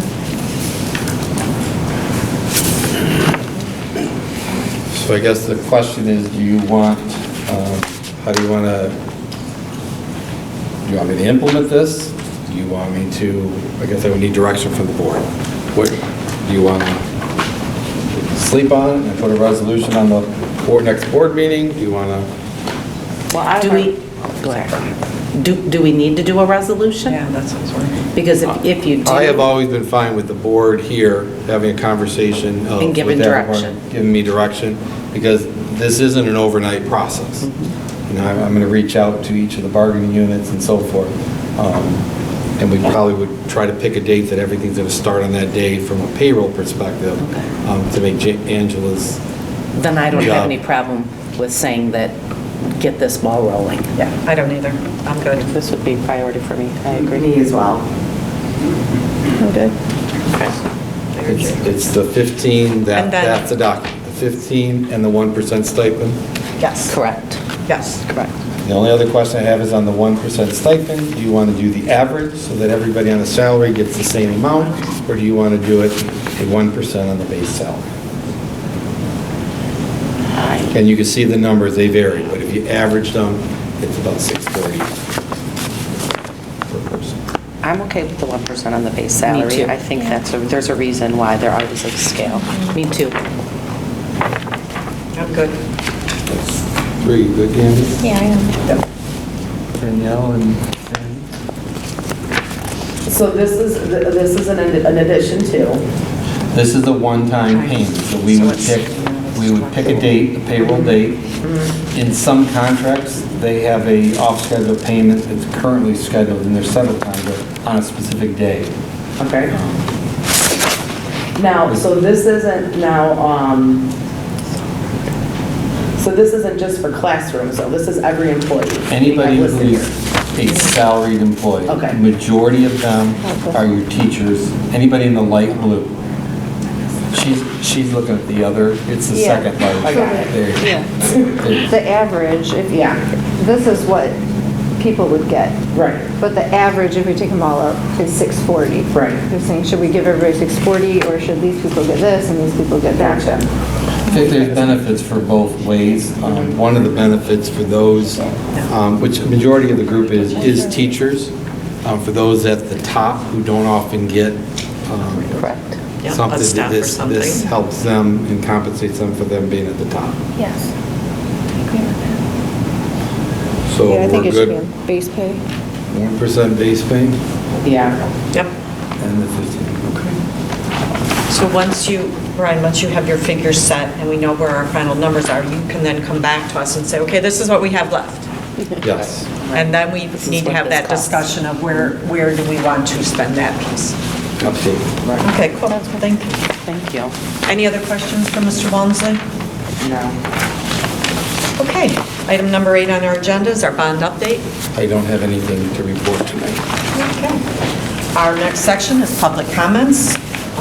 As I always do, since the last board meeting, I received several emails, one asking about the board process of reinstating a suspended student, which I responded to, another requesting an appeal from the board on their son's suspension, which was directed to Mr. Walmsley, another checking about a meeting with the parents on the bathroom concerns, which I responded, another email with questions regarding the board meeting, which both Mr. Walmsley and I replied, another regarding their concern about the superintendent, which I addressed, another in support of the superintendent asking how we are helping him, which I responded, another from a concerned parent about the bathroom, which Mr. Walmsley addressed, another requesting a change in our public comment procedures, which I addressed, another from a past student thanking the board for dealing with the challenging issues. I also had some answers to some of the questions that were asked at the last board meeting from the public. One was, will students and staff be penalized if they use the wrong verbiage when addressing transgender students? We did hear from Mrs. Starling about it, but we also have Board Policy 5106 that states the following: the district will ensure that all staff engage in reasonable and good faith efforts to address students by their student's preferred name and preferred gender pronouns. There is no district policy that currently states student or staff will be penalized if they use the wrong verbiage. I was also asked, do we need our handbook to state when using the bathroom the stall doors must be closed? I shared this question with Mr. Walmsley. He will be working with our administrators to add the district expectation for bathroom protocol in our student handbook. I think the other ones were answered earlier, so we're good on those questions. At this time, any member of the public may address the board. Please sign in at the podium and state your name. You'll have 3 minutes to address the board. Are there any public comments? My name is Nancy Zablocki. I've been a resident of Richmond for 21 years.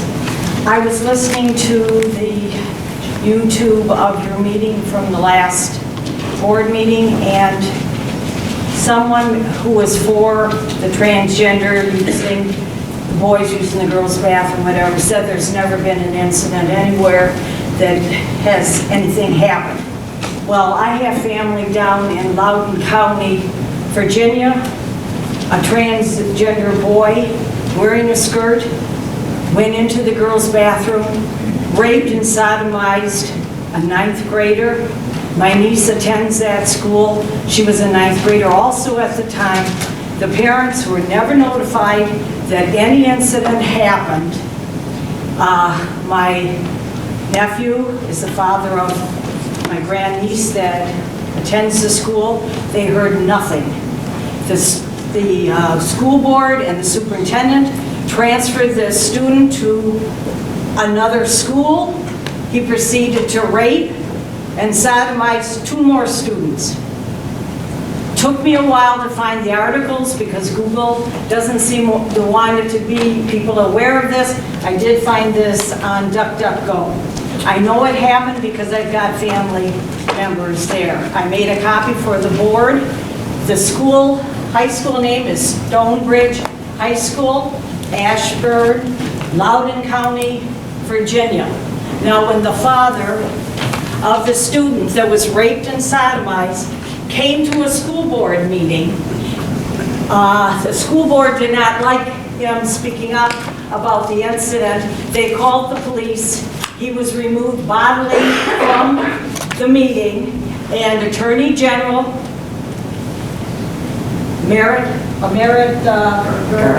Garland has called those parents domestic terrorists.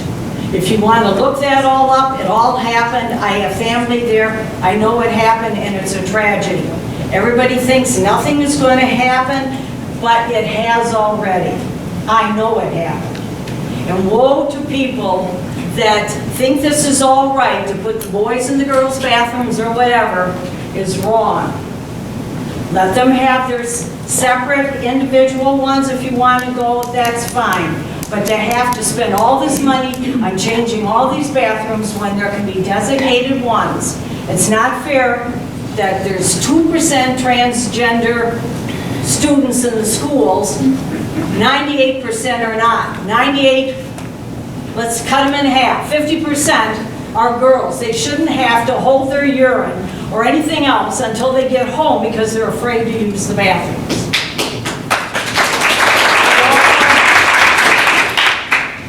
Richmond's a good school. We're a country school. Loudoun County is a very, I'm in trouble with words, very liberal area. It showed what happened there. You can't cover things like this up because it's going to come to light. The truth will always come to light. And I don't think if you want to get students of choice to come here and they know that this is what may happen, you may not even get those students. So I ask that, as a grandmother, that you have special bathrooms where they can use, you know, these one stall things and leave the other students alone, another 98. Thank you.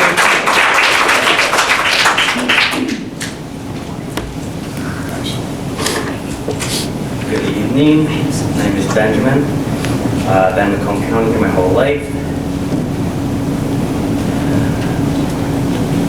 Benjamin, can you give us your last name? Yes, sorry, Joseph. Thank you. So my reason for tonight is from the meeting 2 weeks ago. Not talking about Mr. Wamsley at all. Mr. Teltow called out Ms. Carlone. She called out Ms. Carlone, who's running for State Board of Education, for saying that it is not rocket science to teach reading. She said that is very insulting to anyone who is a public educator. What you left out is what she's referring to in the rest of that conversation. She was talking about the proficiency scores in Michigan from 2010 to 2020, before and after they brought Common Core into the school system. Before 2010, the third grade proficiency was 75%, which isn't phenomenal, but it's not bad. After 10 years, so in 2020, it was at 44%. And whether that is something that's insulting or not, as an adult, you have to be able to hear constructive criticism, and instead of being insulted, look and say, is there an issue here? And if there is, then we need to fix it. Her goal, the point she was getting at is that you have to return teachers to doing what they're good at and take their handcuffs off, because in a lot of ways, Common Core has handcuffed teachers to do what they're good at, and that is teach children to read. Teach them math, teach them science, whatever. The second is that by speaking out at the meeting, you broke campaign finance law in Michigan. Within 60 days of any election, it is not legal for someone in their official capacity as an elected official to, and I can read directly from the law, do not use city or village funds, municipal-owned office space, or other property to expressly advocate a vote for or against a candidate or ballot proposal. Examples to say to vote yes or yes for, vote no, or support or defeat a candidate. And parents, when board members are more interested in defeating a politician they don't like than teaching your children how to read, science, math, whatever, then I would call on you to ask those people to step down from their position because they're not qualified to teach your children. The Bible says iron sharpens iron, so one man sharpens another, and if we cannot hear constructive criticism and learn from it and then get insulted, then we have to question whether we're in a position to teach others. It's also a Department of Justice order, Rule 5 CFR 2635-704 through 705. The use of any government property, including computers and internet, for any partisan political activities is always prohibited. And also, as far as the bathrooms, you can do unisex porta johns outside. But so that's it. Have a good night. Thank you for your time.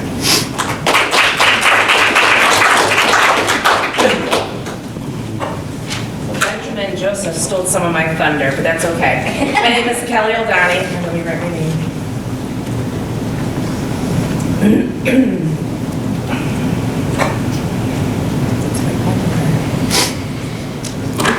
Good evening. I stand before you today as a parent and a patriot. At the last meeting, one board member chose to use one specific definition of the word. This choice was unfortunate because it twisted the original context of a social media post and made it sound as though the school children were the enemies or detractors. Not true. Let me provide the most common and prolific definition for the board.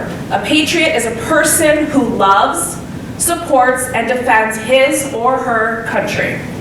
We are not a group of rogue parents attacking children as you insinuated.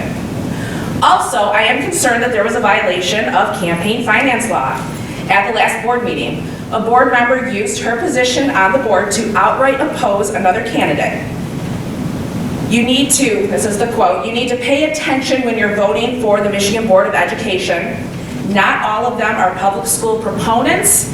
And then she proceeded to call out the candidate by name. I was very shocked at that time that such a public attack was even allowed. After researching it some, and obviously Joseph did a lot more than I did, I believe a formal investigation should be launched to determine if these laws were broken. And at this point, I want to demand that a formal investigation be launched, because we as citizens can actually launch that investigation as well. The paperwork is in hand. Thank you.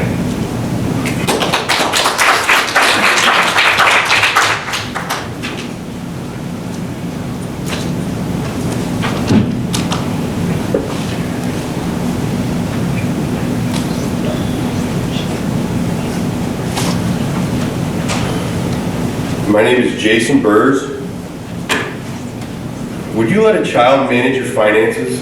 Would you trust a child with a firearm unattended? Would you let a child plan your family vacation and pack all the necessary goods and clothing? The answer to all those questions is no, you would not. But you think it's okay to let a child dictate which sexual orientation they feel they are, and let that child use a bathroom they feel they need because they feel a certain way.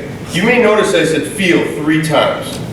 I want that word to resonate with you all, because feeling is a state of being. It doesn't exist. We can all feel differently, and unfortunately in life, nobody cares about your feelings. We're taught not to make decisions based on feelings. And we have instilled in our children from the beginning that people will hurt your feelings. Sticks and stones may break your bones, but words will never break me is a prime example. We make decisions based on facts, and as I said in the last meeting, it appears we as taxpayers employ many individuals to present these facts on our district and academic successes. So here's a fact for you all. Our country isn't run on feelings, it's run as a democracy. If you do not know what a democracy is, I will explain. To put simply, a democracy is control of an organization or group by the majority of its members or majority rules. Unfortunately, the side effects of a democracy is one side is going to lose. An effect of losing is hurt feelings. You as taxpayer-funded officials understand the majority of the city is against your proposal for the universal bathrooms, but still side with the minority in fear of being targeted by the accepting and loving LGBT groups, who in fact are only accepting and loving when they get what they want. In Michigan, the age of majority is 18 years old. This is the age where a person gains control of their own actions and affairs and becomes responsible for the decisions they make. You must be 14 to start driver's training, 16 to drive, 18 to join the military, 18 to get a tattoo. Look at that. You can put ink on your skin that lasts for a lifetime, and you and your peers believe it's okay for a child to alter their sexual orientation as a minor, where it could be literally, it's okay for children to alter their sexual orientation as a minor, whether it be literally or figuratively. Which, unlike a bad tattoo, you cannot cover up a sex change in 10 years. How many of you have had a bad tattoo, one you regret, which you got when you were 18, when you were a legal adult? Think about that. You regret a decision you made when you were a legal adult, and you think it's okay to offer support, drugs, and procedures to minors about sexual orientation. You don't think that's going to have bad repercussions? All this decision does is breed bad behaviors and set the stage for poor decision making with our youth. Let me proceed. 18 to buy cigarettes and smoke, 21 to buy liquor and drink, but 8 years old to decide what sexual orientation you are. And as we talk about the bathrooms and making the walls higher, this is a serious concern. when people use the bathroom, there may be sounds involved, right? And what if that young girl doesn't want, she has a stomach ache, and some guy's in the bathroom, and she doesn't want to relieve herself because she's afraid that she might be embarrassed at the sound she's making? Or how are we going to police a boyfriend and girlfriend or girlfriend and girlfriend sneaking in there and going to town in one of the stalls? Are we going to hire somebody to sit in each bathroom? Because you know at a high school, middle school, you know how children act.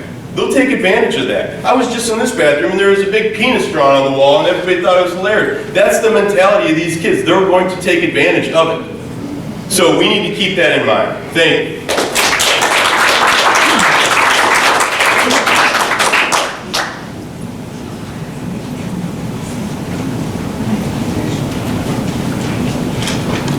Hi, my name is Emily Granger. I'm a parent, and I moved here because of this loving community, this accepting community. It's a small country community, and that's why I moved here. I uprooted my entire family to come here, to give my children another chance, a chance to be happy, a chance to be children, free, to play like the other kids, and use the bathrooms like the other kids. You say it's not about feelings. People don't have the right to feel. We're taught to ignore feelings. But then you turn around and you talk about how someone might feel uncomfortable because they have a bowel movement in the bathroom next to somebody else. That is a feeling. That is discomfort. That is humility. It is normal human beings. We feel those emotions. Another one, depression. Depression because people hold it all day because they don't want to go to the bathroom. Depression because they want to use the bathroom, but they're afraid that other kids are going to point the finger and accidentally call them the wrong pronoun.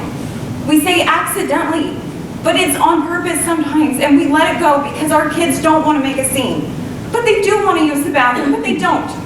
And you say you don't want to have to pay tax dollars, but what about paying for therapy bills, paying for doctor's bills because they hold it all day because they don't want to go to the bathroom here, because they are afraid. They're afraid of their peers, the teachers, the staff, everyone looking at them. But they want to use the bathroom just like other kids. And yes, there may be a few perverts, but there may be a few pervert teachers, a few perverts at the grocery store, but you still go to the grocery store, you still send your kids to school to have male coaches, female coaches, because that is normal. You don't scrutinize everybody else because of a few bad apples. Transgender is not bad. It's just people being themselves. That's it.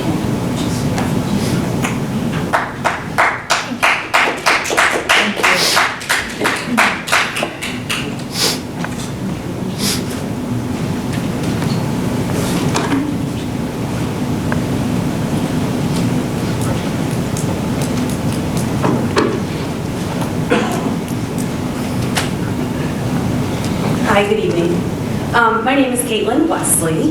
I have two students at Richmond. One is a senior this year, and one is in 7th grade. This has been an emotional month for me here in Richmond. And I want you to know that these people that we have here, these teachers, we trust them. We trust them as parents, as taxpayers. So I implore you to really give them that respect. Again, there are two sides to every story with all these situations going on. Everyone has the right to believe in what they want to. However, after last month's meeting, and I took my 24-hour rule, but I guess it was more than that, it was a couple weeks to kind of figure out where we were in this situation. I want to say Mr. Bartels, and I know we've all talked about him, and we all have great things to say. He was my teacher in K-PAC in 1997. And when I got to Richmond, to see that familiar face, to see that he loved 5 kids as he loved me when I was that age, to joke around at theorems that I never would use in his geometry class, it was really saddening the way he had to leave, or I shouldn't say had to leave, but the way he left. I guess it was really sad, and I think after hearing about how so many of our teachers have felt that way, that makes me sad. I don't want my kids to come to school where people feel sad, or they're upset about their job, or they don't feel respected. We know happy teachers equal happy students. And I want my kids to come home. I am a teacher in another district, and I know the happier I am, the happier my students are. So I ask you, and I am begging you guys to please take a look at some of these concerns. All around, everything. Every concern that these citizens have had, and parents, we want our children to be happy. And I go on to say even that, I applaud you for looking at their pay scale. Look at these teachers. How much are they being paid? Are we competitive? Are we being competitive here at Richmond with the rest of Macomb County? I know we're a smaller district, we're at the northern end of it, but what are we giving them? Can we look at maybe doing a retention bonus? Please stay with us. We want you here. We want these teachers here. I want them here for sure.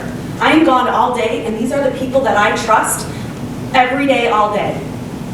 These are the ones that are taking care of my kids.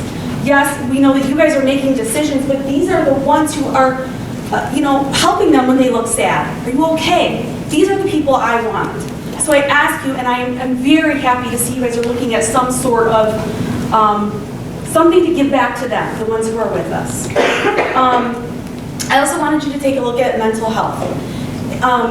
That might be something to look into. A mental health day, not just for our students, but for our teachers. They need it. We're burnt out. And I'm speaking as a teacher myself.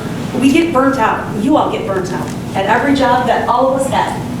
Give them a half day or something, and not PD. Maybe just something where they get to go home and enjoy their day. Go grocery shopping without it being 7 o'clock at night. Exit interviews. I think that is really important. I was on a board one time where we did exit interviews, and there was a lot of information that we got from that of why are people leaving our district. We're great people. We have a great town. I love going to the grocery store and seeing people I know. You don't get that down further south. So I'm asking you and begging you, please take a look at why are these people leaving? Why are they leaving? It hit me hard when Mr. Bartels left and some of the other teachers that my kids have had. But I'm asking you, please take a look at why are we losing these teachers? Is it money? Maybe it is. Is it respect? Maybe it is too. We don't know, but we have to ask. If we can't solve anything if we don't ask. I appreciate your time, and I appreciate everyone else being here too, for my kids as well as your own.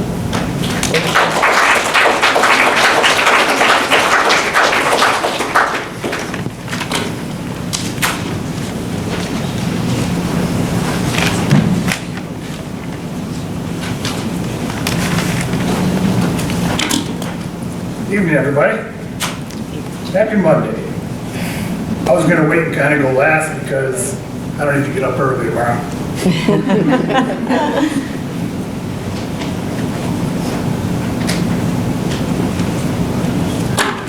All right. That was a good one for me to follow because I love the passion and the voice. And I watched the last board meeting, on YouTube.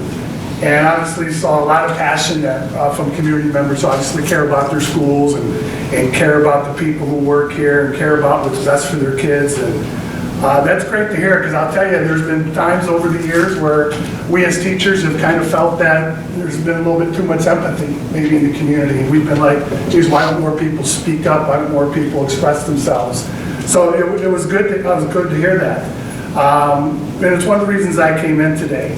By the way, just as a little bit of an introduction, for those that don't know me, once again, my name is Glenn News. I'm recently retired.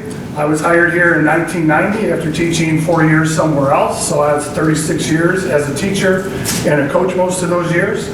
I've worked with 5 superintendents, 5 principals, I've been assigned to 9 different classrooms, I worked out of 3 gyms, I even had an office for a year as an assistant principal. I've taught 14 different classes, 14 different preps, mainly science, health, PE, and yes, I was also a highly effective dance instructor. There you go. I was also hired in here, if you don't know, back in 1990 to coach football. And real quick on that, I was brought in and we were at the time listed in USA Today as having one of the longest losing streaks in the entire country. We had 11 different coaches in 12 previous years since I was hit before I came. And I was the coach here for 16 years before I decided to spend more time with my own family and raising my own kids as much as I loved it. It was time for me to concentrate more on being a father. My 10 out of my last 11 years here, we had winning seasons, 8 league championships. We had the only 9-0 team in school history, the only 12-0 team in school history in the semifinals, and we had 9 all-state academic teams out of my last 10 years. We took pride in representing Richmond and doing things the right way, and we had a lot of help from a lot of good people, to do that. I'm here tonight because I care. I'm vested in this community, even though I don't live here, I'll admit that, but I was here for 32 years. When I retired last year, everybody who still worked here, I saw get hired. I mean, I was the longest tenured worker. I think I've seen pretty much everything, from the classroom to the athletic department, et cetera, et cetera. And I came in to talk mainly about 2 things today. And I know those of you who know me are wondering, there's no way he's going to do this in 3 minutes. You're probably right. Probably need some help there. The first thing I wanted to touch on here was the teaching retention issue. First of all, that's nothing new.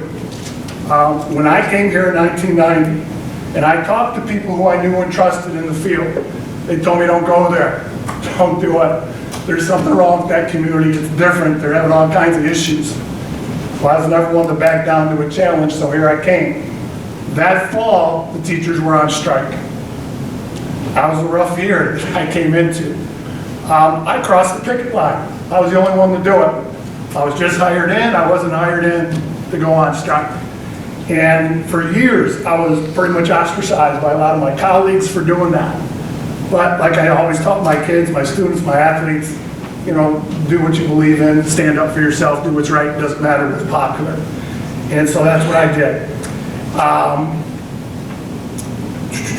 In the late 90s, going into the late 90s and early 2000s, things got better financially across the state, and we had some pretty good contracts. And then in 2007, that was the last contract for a long time, we saw any raises on the pay scale. 2010 came, and it was pretty much downhill from there, but I got to go back. Before 2010, we were losing good people. So many quality people. Once again, if I were to go back, the saddest thing in my career, my time here, is seeing so many great people, so many wonderful people, so many people who are so good for kids leave. Not because they wanted to, for the most part. There's different reasons different people leave, family reasons, et cetera, et cetera. But most of the people that left because they couldn't afford to stay. This district has always been one of the, if not the lowest paying school districts in the Tri-County area. And I believe it still is today. I checked last night and we're just a little bit below New Haven. New Haven nudged us out. And we're still the lowest paying district in the area. So when you talk about salaries, and you talk about teacher retention, there might be some other issues. There might be a little bit of a toxic environment from time to time, things like that. But I'm telling you, most of the people who have left because they couldn't afford to stay. And unfortunately, on their way out the door, people like me would tell the Dan Schweigers of the world, the George Hamlins of the world, et cetera, on and on and on. I could list them off all night long. We would tell them, good for you. We're happy for you. We're happy for your family. You have to do what's best for you and yourself. Mr. News? Yes. Your 3 minutes are up. I'll give him mine. Okay. You got it. Fellow students, I'll give him my 3 minutes. I have Jessica Habo. several fellow former students here. Many of them are current teachers here. Thank you. I watched several former students speak last week, and they inspired me. And we have, it's close to 20, I believe, former students who actually teach or work in this district. Several of them are sitting over there. Several of them I remember jumping on the football field after big wins, helping us celebrate back when they were students. And now here they are, in charge of your sons and daughters' education. That's a great thing. So where was I? You left off with the money. Excuse me? You left off with the money. Yeah. So the 2010 contract came along, and there were some state laws that were changed. Governor Schneider came in and kind of single-handedly did a lot of damage to the teaching profession forcing teachers to pay for a percentage of their insurance, which we didn't have to do before, increasing the amount we had to pay for our pensions, while at the same time reducing pensions, basically decreasing a lot of bargaining power. And at the same time, the state was having some serious financial issues, and districts across the state had to make cuts. In the last time, the only other time I talked at a board meeting was at 2010. One of you were there at the time. I believe it was just one of you. And I spoke and I kind of pleaded to wait and see what the final numbers are going to be. Let's not do anything too hasty. The financial problems of this district should not be solely put on the backs of the teachers. And the school board was evidently a little tired of hearing that meeting after meeting. And so there was a well-prepared, very passionate response given to that after public comments. And those words still ring in my ears today. And the word from the president at the time was, nothing could be further from the truth. That was 2010. Nothing could be further from the truth. I don't think the events the following 12 years are going to reflect very kindly on that statement, as I'll explain it if I can get to here. But anyway, that contract in 2010 cost teachers 5 days of pay, some snow days, some furlough days, which are basically work for free days. That's a 2.5% pay cut. Annuity loss is gone, which we still haven't gotten back. Our longevity is gone, which we just got back 2 years ago. There's a 20% scheduled B cut. I think it's still at 10% today. And then the big one, all steps were frozen. And for those that don't know, every year a teacher teaches up to step 10 in this district, they get a pay increase. Steps were frozen. That was the one that really hurt. I'm not sure if you looked at the seniority list anytime lately, but if you look at that from 2004 to 2012, every teacher who was hired in that time period, 2004 to 12, they're all gone. Every one of them. There's not one left. There's only one left who was hired in 2012. So his steps were frozen. He should be on step 10 today. He's not. It took, there were a few years where we got some steps back. I think it was 4 years until he got half a step, and 2 years after that, a couple more years, he got another half a step. He was here 7 years, and he was at step 1.5 after 7 years, all right? That's about a 20% pay cut, or excuse me, that's about a $20,000 pay cut from where he should have been to where he was, all right? That same teacher today, now there has been some good movement the last 2 years, and I applaud you for that. I can't help but think that the recent change in the board had something to do with that. The last 2 years, there's this real good movement in the teacher salaries and the teacher steps. They got up to 5 steps back, I believe it was last year, correct? That's fantastic. But that same teacher today should be on step 10, and he's on step 8.5. Here at Richmond today, his salary is $66,316. If he was in our neighboring district at Armada, his salary would be $87,100, over $20,000 more. He was actually offered a job there a few years ago, but he's a loyal Richmond graduate, like many of our Richmond people that wanted to stay home, so he didn't take it, right? I was glad to see him get him steps and to see some improvement there, but that's kind of where we're at. The biggest problem with all those things that are imposed on us is it seemed like there wasn't a plan on when we were going to get those things back. And it certainly wasn't done in a timely manner. And during that time period, we kind of felt as teachers that we were expendable. And I'm just telling you how we felt. If somebody left, if somebody went to another district, like many people did, it was almost perceived as that's a good thing, because we'll just place them with somebody at the bottom of the pay scale now. Mr. Or maybe... I'm sorry. Your 3 minutes. Okay. Jim Burns. How are you, Coach? Living the dream.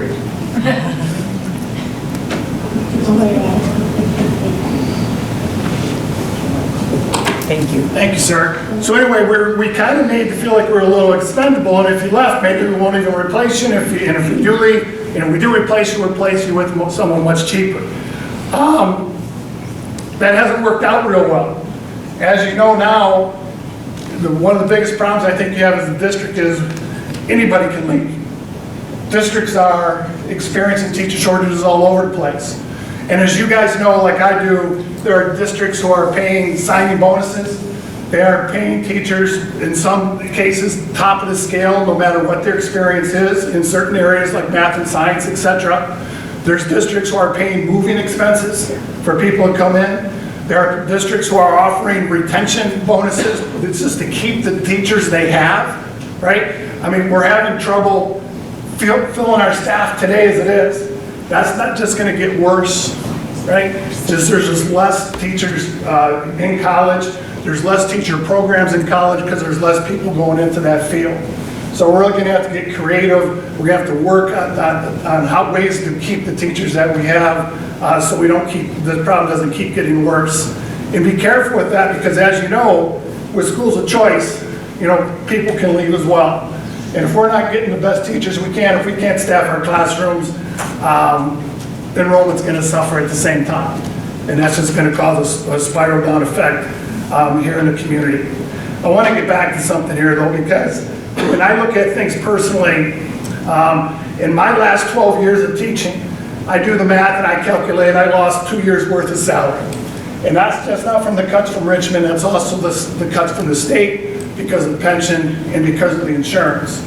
But when people look at, you only had a 2.5% pay cut, when you're talking about going year after year, and when your steps are frozen, that adds up. Myself, like many of my colleagues, had to stop saving for our retirement for a few years.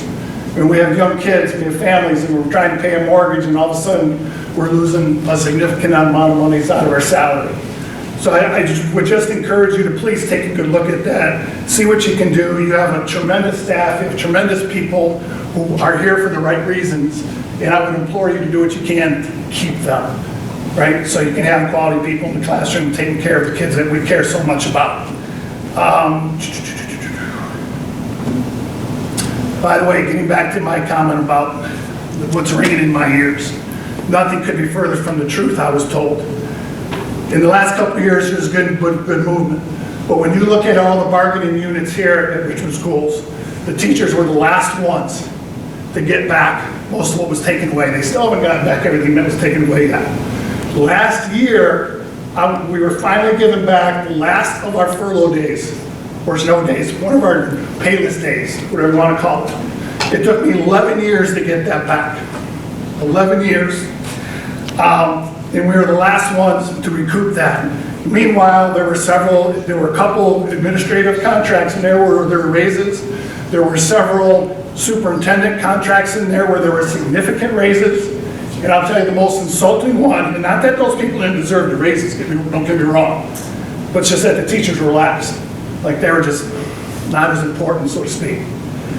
There was one of those superintendent contracts, one of the last ones, it may have been the last one. We still had furlough days. We're still giving up days of paid work for free. And part of the superintendent's contract was extra vacation days. Extra vacation days, while the staff was still under furlough days. I come from a family of teachers, and one of my brothers is a superintendent. When I tell them stories like that, they don't believe me. Say, there's no way a board in the community would let somebody get away with that. It wouldn't happen. We have a phrase called only in Richmond, because some of the things that happen seems like they only happen here. And I think a lot of that would come to an end if we respected our teachers and did more to hang on to them, more to show them the appreciation they deserve. And I'm not talking about an occasional email. Stop in once in a while in their classroom and just tell them what a great job they're doing. That goes a long way. We don't do it for appreciation, but it helps a lot. It helps a lot. The other thing I wanted to talk about, what's my time in this session, Mr. Shaw? Margaret, we have a minute. You have a minute. I have a minute. All right. The other thing I wanted to talk about, and I've gotten off my notes here a little bit, and I apologize for that, but I really felt compelled to address the Mr. Bartell situation. And something I don't think any of you know is when he started here 24 years ago, I kind of recruited him to come here. We were actively doing that back in the day. Mr. Jackson got a hold of me and he said, hey, I got a great candidate here. He's kind of wavering. He's either going to come here or to Elginak. Can you give him a call? So I called Keith, we spent about an hour on the phone, and when he hung up, he said, I wasn't sure what I was gonna do, but I can tell you now I'm coming to Richmond. He ended up coaching with me, doing a great job. He ended up being a math teacher, coaching basketball. I mean, he did it all, right? Athletic director, and then he became the principal over there at the middle school. I can tell you this about Mr. Bartels, he's a man of character and integrity. And we didn't always see eye to eye and get along on some things, but we respected each other because we always believed we were acting in the best interest of the students. He deserved better. And I don't claim to know everything that happened that day, but I do wonder, did we investigate that? I mean, that was pretty serious. We lost 2 days of education. I wasn't here, but when I see things about walkouts and I see someone getting paraded out, you know, first thing in the morning, causing disruption to the rest of the day, you know what, there certainly had to be a better way to do that. Did we investigate that and find out exactly what happened there? And what I mean by that is, did we talk to everybody involved? Did we talk to Officer Davenport? Did we talk to the secretaries or anybody else who may have been in the area to see or hear what was happening there? If not, I'd have to ask the question as to why not. Do we not really want to know what happened that day, or we don't want to deal with it? We hope it just goes away quietly? He deserved better. His wonderful wife deserved better than to have to deal with the fallout of that the rest of the day. His children who were in the building, one of them in that particular building, deserved better than hearing about what happened to their dad that day. In my opinion, what happened that day was nothing more than an act of vengeance. It was a mean, spiteful act to purposely embarrass somebody for the harassment claims made against them several years before. If we were truly concerned about his emotional state of mind that day, we wouldn't have brought him in that day. We would have called him the night before. We would have sent him a registered letter. We wouldn't have had any issue whatsoever. We wouldn't have lost 2 days of instruction and infuriated the whole community as a result. Things could have and should have been done differently. That was either an act of vengeance or it was an act of unconscionable unprofessionalism. Because if we were concerned about Mr. Bartel's actions that day, we wouldn't have done that with students in the building. We wouldn't have done that with faculty in the building. If we were concerned about his reactions, we would have been concerned about the health and safety of everybody in that building first and nothing else. So if you haven't investigated, I would implore you to do so. The last thing I'll say, 20 seconds. The last thing I'll say here is, you know what? I know you guys are going through a lot right now. I don't envy you. I do pray for you, and I do hope and trust that every decision you make will be done with what's in the best interest of the welfare of the students of this wonderful community. Once again, I'm here because I care, and I know you guys are on this board because you care. Most of the students you have here today, guess what? They're the sons and daughters of former students I had. I care about them, and I want the best for them, as I know you do as well. Thank you for your time.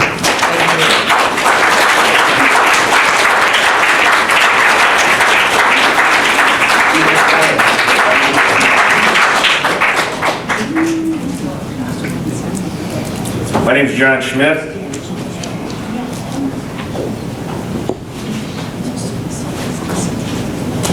Good to hear from Coach Noose, board.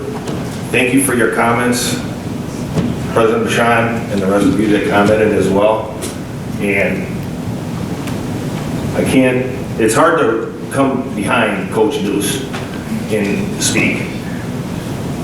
Hearing what the board said prior to, and I thank you for those comments, every one of you that made comments.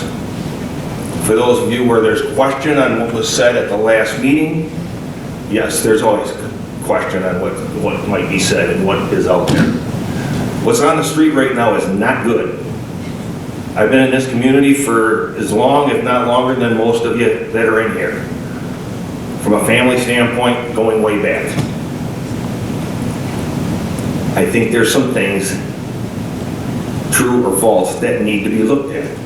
Some money needs to be spent right now, possibly on some PR, because it's not very good. It's not good at all. What I hear with regards to how the teachers feel, that's not good. If they're not getting pay raises the way they need to, or potentially get that increase, we got to get that up. And hopefully the last couple of years, as Coach News has mentioned, is getting there and getting them back up there. But if there's a $15,000, $20,000 difference between the same person that's going over to Armada versus what's teaching here, there's something wrong there that needs to be looked at. Every business out there right now is trying to retain people because there's no one new coming in behind. That probably is a definite fact out there. If you're having a hard time finding teachers, there's businesses that are having a hard time finding employees. And I don't see an end to that right now in the near future. You can throw $15 on the scoreboard, try and bring them in. Doesn't matter, they're not even applying. So that's a challenge. You've got to retain what you have. You gotta look at what you have and retain it. And if we're losing what we have, then we've got to go through training of new people. That's a loss. That's a challenge. So it's a matter of trying to hold on to what you have and evaluate them. If there's bad blood out there with regards to, administration, to the teaching staff, to the underlying, that needs to be looked at. There needs to be some things taken care of. And I will follow up that I did not agree. I was a great friend of Keith Bartell's, and with what Coach News said on that, or Glenn said on that needs to be looked at. Because it could have been handled tremendously better than the way it was. It's disgraceful to an individual. It's not the way they should be handled. It's not the way they should be dealt with. Thank you. Thank you.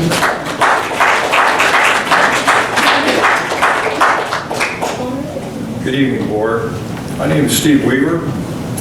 I'm your neighbor right up the north here. I've lived here a couple of decades, but I do partake of all the amenities of your community, and I wanted to comment just very briefly on the issue of the bathrooms.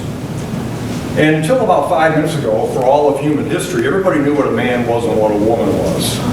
And I'm really a little tired of being buffaloed by the alphabet mafia, trying to push everybody to kowtow to their agenda. Now, this gentleman just talked about customers. Let me make it clear that your students are your customers. And the parents who decide to put those students in your school have a decision to make. And these types of atmospheres, that is just absolutely ridiculous, the amounts of money I'm hearing bandied about to change bathrooms for the convenience of one or two people. I got a unisex bathroom in my house. We all use it one at a time. And they're saying you can accommodate other athletic, say the girls. Well, given a different facility, you expect 30 different girls to go change in a separate locker room while you accommodate the one person? That's just illogical. So I would really urge you to consider on these social issues, because whether you like them or not, they're here. And until just recently, everybody is just scared to say anything against it. I have an opinion, and my lived experience should be treated just as real as anybody else's. And I watch for these things, particularly in my community, which is Memphis, and I'm involved with it up there. 3 or 4 years ago, I would have never thought in a million years. I was a former school board member in a prior life in the Upper Peninsula. I was concerned about sex education then, but only because Magic Johnson was trying to promote safe sex. My God, I would have had a heart attack and would have dragged me out of the room if I'd have had to deal with this when I was putting my 3 sons through school. So, just in closing, I would really ask you to consider fairly these topics, and don't spend a bunch of money on this, because my advice, and I was a supporter of public education most of my life. I no longer am. My advice to young parents now is get your kids out of schools, because you're not teaching them math, you're not teaching them any decent philosophy. History is a bust. They don't know where we came from as a country, and we certainly don't know where we're going. And this fluid stuff is just a smokescreen. So if you want to keep your customer base filled, you want to have budget, because I'm doing everything I can do to talk people out of either getting their kids out of school or sending them to a school of choice where they are going to learn how to read and write. And for the amount of money that the United States spends more than anybody else in the world to look at where we stand on standards compared to other countries is shameful. So I thank you for your service. I know it's not an easy job that any of you have here. I have many friends and many acquaintances in this community. And I love it, and I live out here because it's a rural country community, and it's where I plan to stay. But I'm no longer going to be silent on these issues, even if it's coming down the road here to listen to what people have to say tonight, and I appreciate everybody's comments. Thank you.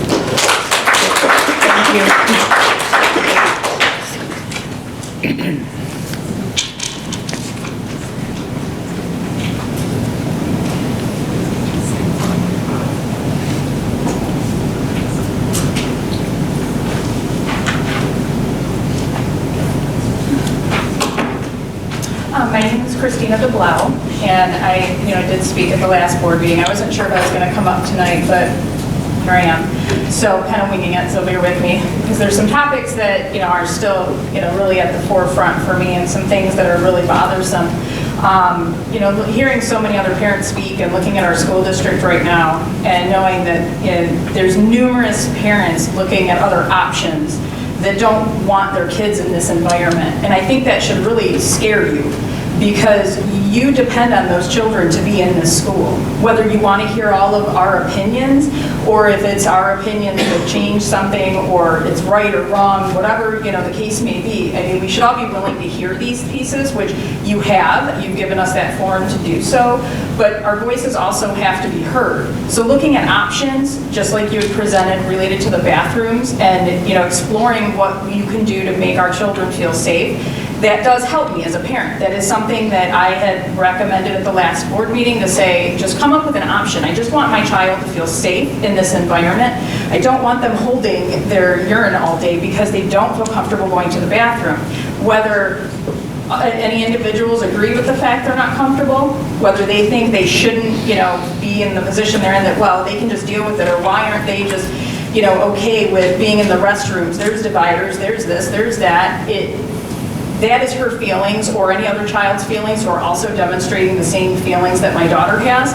And I know it's not just my daughter, but she's the one that stepped forward, who's now also paying that price that I don't think anybody else here also understands. And it's really a sad thing as a parent when I'm advocating for her and her comfort level as well, just like we're sitting here talking about transgender children and how we, making sure they all feel comfortable and everybody feels safe. But my child, who's also being bullied right now in the school by the transgender and LGBTQ community, and some of it was even this past week that was done online. And I know she did take it to Mrs. Davenport, because we did file a police report the first time, when she was threatened to get beat up in the classroom in front of numerous other students, when she was threatened and told that this person was going to show them their genitalia. How that is even acceptable, how that is okay, and that is the person we're advocating for, to be in a restroom next to other females that are uncomfortable. It is beyond me, but here we are. So as a parent, to come in and hear, all the different sides, and our teachers that are struggling, are, knowing, obviously, from an academic standpoint, we're not where we want to be. The community is hearing so many different things about the school. We've got parents talking about leaving, and I don't know what the school board is going to do to regroup, but obviously there needs to be something significant, not only for our teachers. Hearing there's a potential for some type of bonus and retention for them is going to be very important, but obviously they're going to need a significant bump in pay if there's a $20,000 difference compared to organizations that are right in the same conference as us. I mean, they can go anywhere. It's any job. I work in a hospital. I mean, do you know how hard it is to get nurses? Like, that's hard. I'm a nurse. I'm a registered nurse, and I could go out of this state and go anywhere for a good amount of money. I'm sure teachers can do the exact same thing. So you need to keep the teachers that you have. We don't want to lose anybody else. And I want my daughter to feel safe in this school. And I appreciate you looking at options to make that happen. And I just hope that we're able to come to an agreement for all kids to feel safe and comfortable. And those that are not, following the rules of the school are also held accountable. Because I don't know that that is happening the way that we think it's happening. Thank you.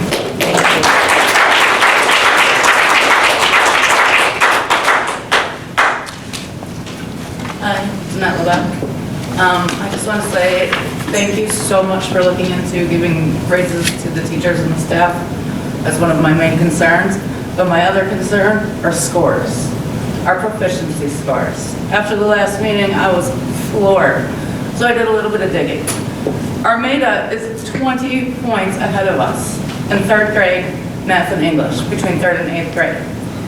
Their M-STEP for 11th grade, our scores are 20.9%. Theirs are 39.5. Our SAT scores, 900. State average is 959, but our MATA's got a 982. What are they doing that we're not? Why are they having scores double what our scores are? It makes no sense.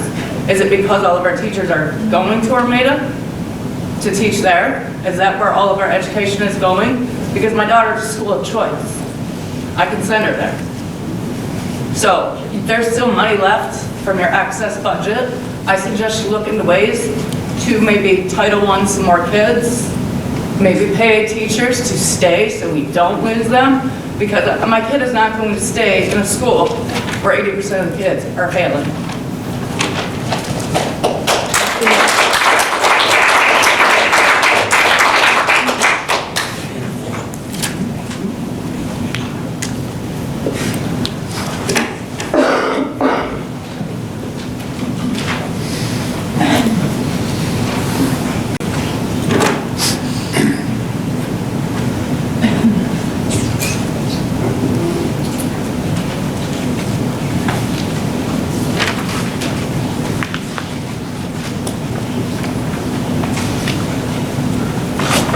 My name is Russell Zablocki.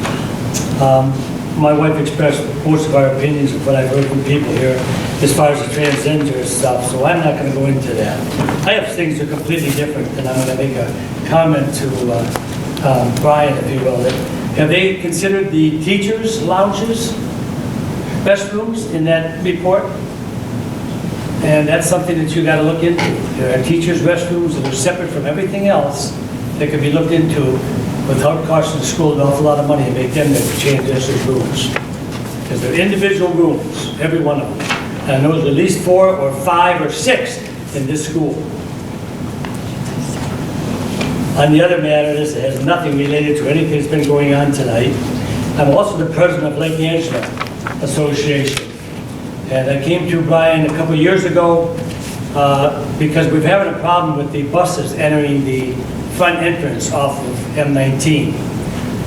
There's been one where they took off half part of the roof. I came and talked to you about it. Our insurance had to cover it because something went amiss and nothing went anywhere.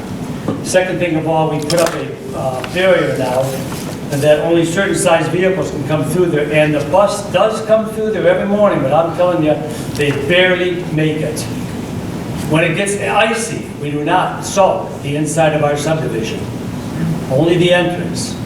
And I'm very concerned that this year, there's going to be a lot of problems. When I came to you last time, you made the comment to me that Lake Angela Point was not an approved road back to Division.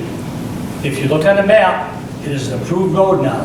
Mr. Eisenhardt has given permission to use that road, and I would like the buses to come in from the back, from Division, go into our subdivision, turn right around, and go right back out the same way without entering M19. We have more problems. There are 6 different entrances and exits right at M19, including the Speedway station, the shopping center next door, Tim Hortons, the people that have the massage thing there, which is physiotherapy, and we have accidents there all the time, and I think it's just a detriment that the bus even tries to come in out the front of that. Thank you. Thank you.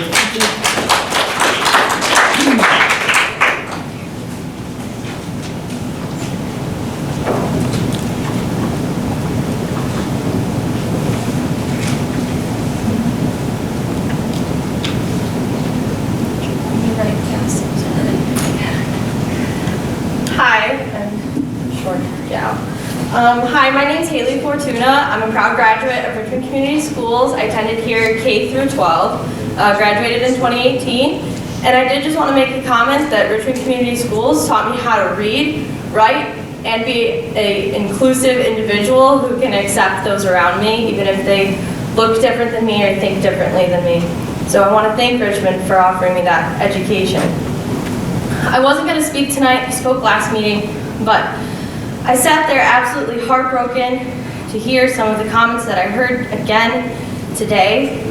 Some of the comments that we heard today we literally heard earlier in this meeting described as discrimination and harassment. So I think we should set an example for our students and maybe not make those statements, maybe not harass students as adults or use discriminatory terms. For example, using the wrong pronouns someone has already asked you to use intentionally, that's discriminatory and that's harassment. So if we could all just be a little bit more thoughtful. And then I'm going to redirect the attention to Richmond's mission statement. At Richmond Community Schools, we provide a quality education that empowers students to be successful in a global community. In a global community, not everybody looks like you, thinks like you, and it's important that we learn how to interact with those people. I went to college and we had co-ed bathrooms for showering, for going to the bathroom. Lots of my friends had the same experience at college.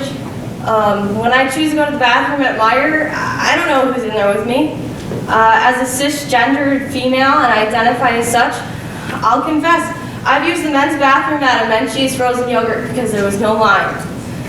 I mean, that's the global community that we have to learn and that we should instill in our students that that's the way the world is.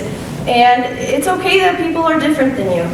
And I'll say this again because I cannot say it enough. If you are part of the LGBTQ plus community here, please know you're not alone.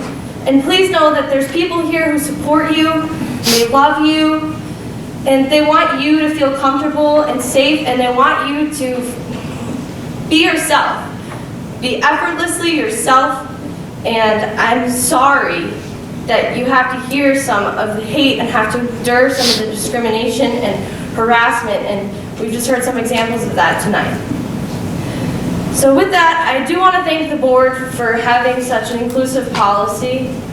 I want to thank the district's attorney for such an elaborate and educational presentation. And I want to implore the board, I want to implore the whole community, myself included, to continue to educate yourself on these topics. If you don't know about something, don't let it scare you. Pick up a book. One of these books that people want to ban so bad, pick it up and read it. I think you might learn something. We could all learn something. We always can. I can. So just continue to educate yourself on inclusion and acceptance and diversity because it is so important. And this may be a country town that has its perks, but our goal is to educate our students to be a part of the global community. So the global community has diversity. And if you need resources, if you need book recommendations, good websites, anything like that, please reach out to me. I know a lot of you know who I am. You can find me on Facebook. But yeah, definitely reach out. I can give some tips. So thank you. And have a good night. Thank you.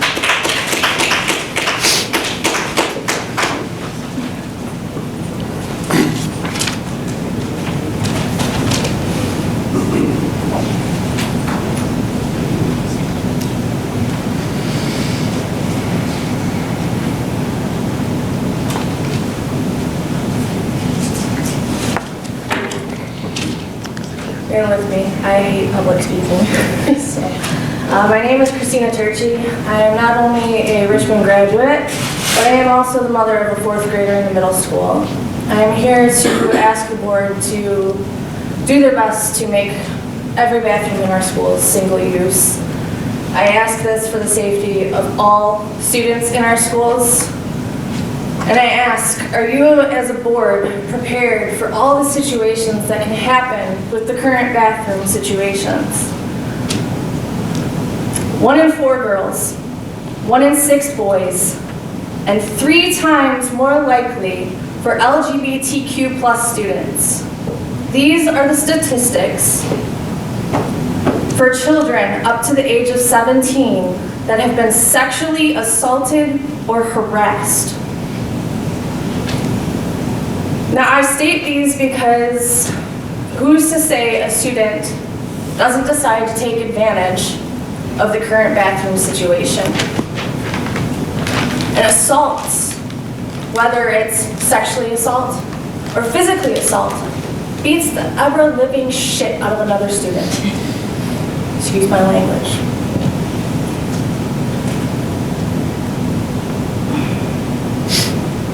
Sorry. And I want you all to understand that I'm not saying that this is going to be an LGBTQ plus student that does this. I'm saying that a straight student takes advantage of the new Title IX policy and does this to another student. It can happen to any student, and I pray it does not. Because I personally am part of that 1 in 4. I was raped when I was 17 years old by a person I knew personally. And the emotional, as you can see, to this day, I'm 32 years old. The emotional damage that it has caused to me is unbearable. And I do not want to see any of our Richmond students deal with that. And I hope none of you do either. So please, for the sake of every student in our school district, do your best to fix this bathroom problem so we do not ever have to deal with a sexual or physical assault on any of our children.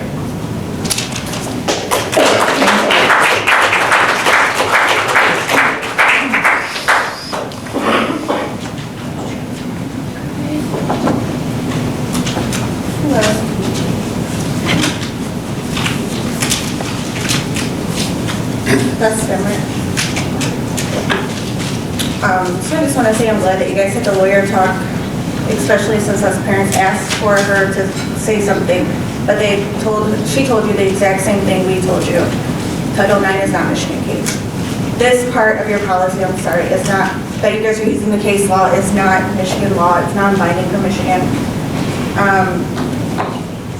The unisex bathrooms that they were talking about for Grimm lawsuit, it's not something that Richmond does. We're inclusive in our unisex bathrooms, and they're right by the boys and girls bathroom. So that's not a case that you guys would have to worry about being sued for. But our biological female students, their rights are being trampled all over. They get told to use the unisex bathroom, but you can't speak like that to a transgender because you're worried about getting sued. We're just merely asking that all the kids can find somewhere safe to use the bathroom. All students, not just LGBTQ, but the cisgender, all students. We're asking a majority of the single unisex bathroom. I'm sorry, I lost my spot.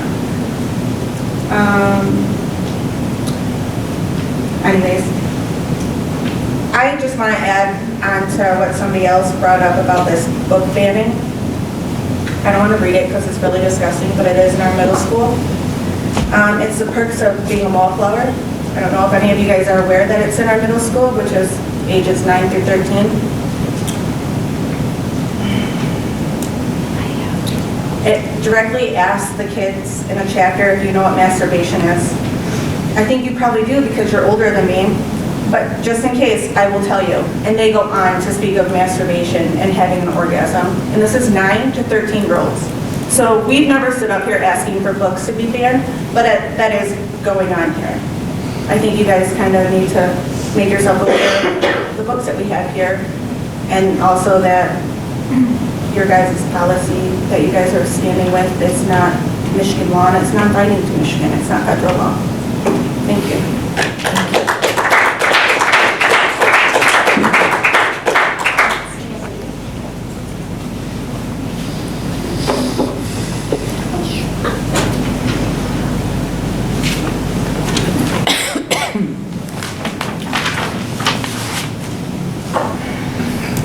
Good evening. My name is Sherry Ernest Bijou.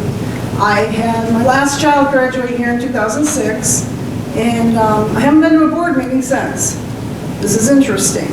I've noticed the lawyer and all of the board has said transgender student. What you're not saying is they're children. Transgender children should never be put together. I don't care who you are.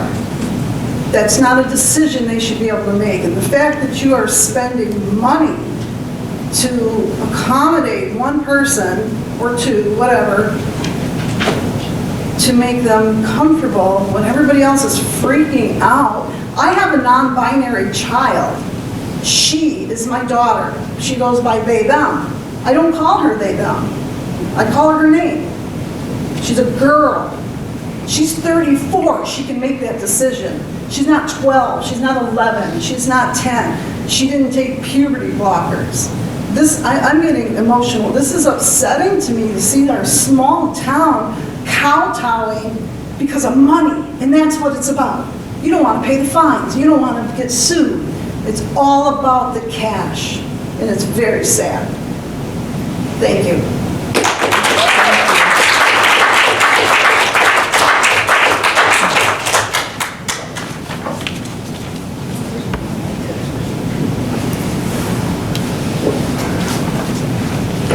Okay, being no further public comments, we will move on in our agenda to superintendent and legislative update. Mr. Walmsley? Thank you. Just a reminder,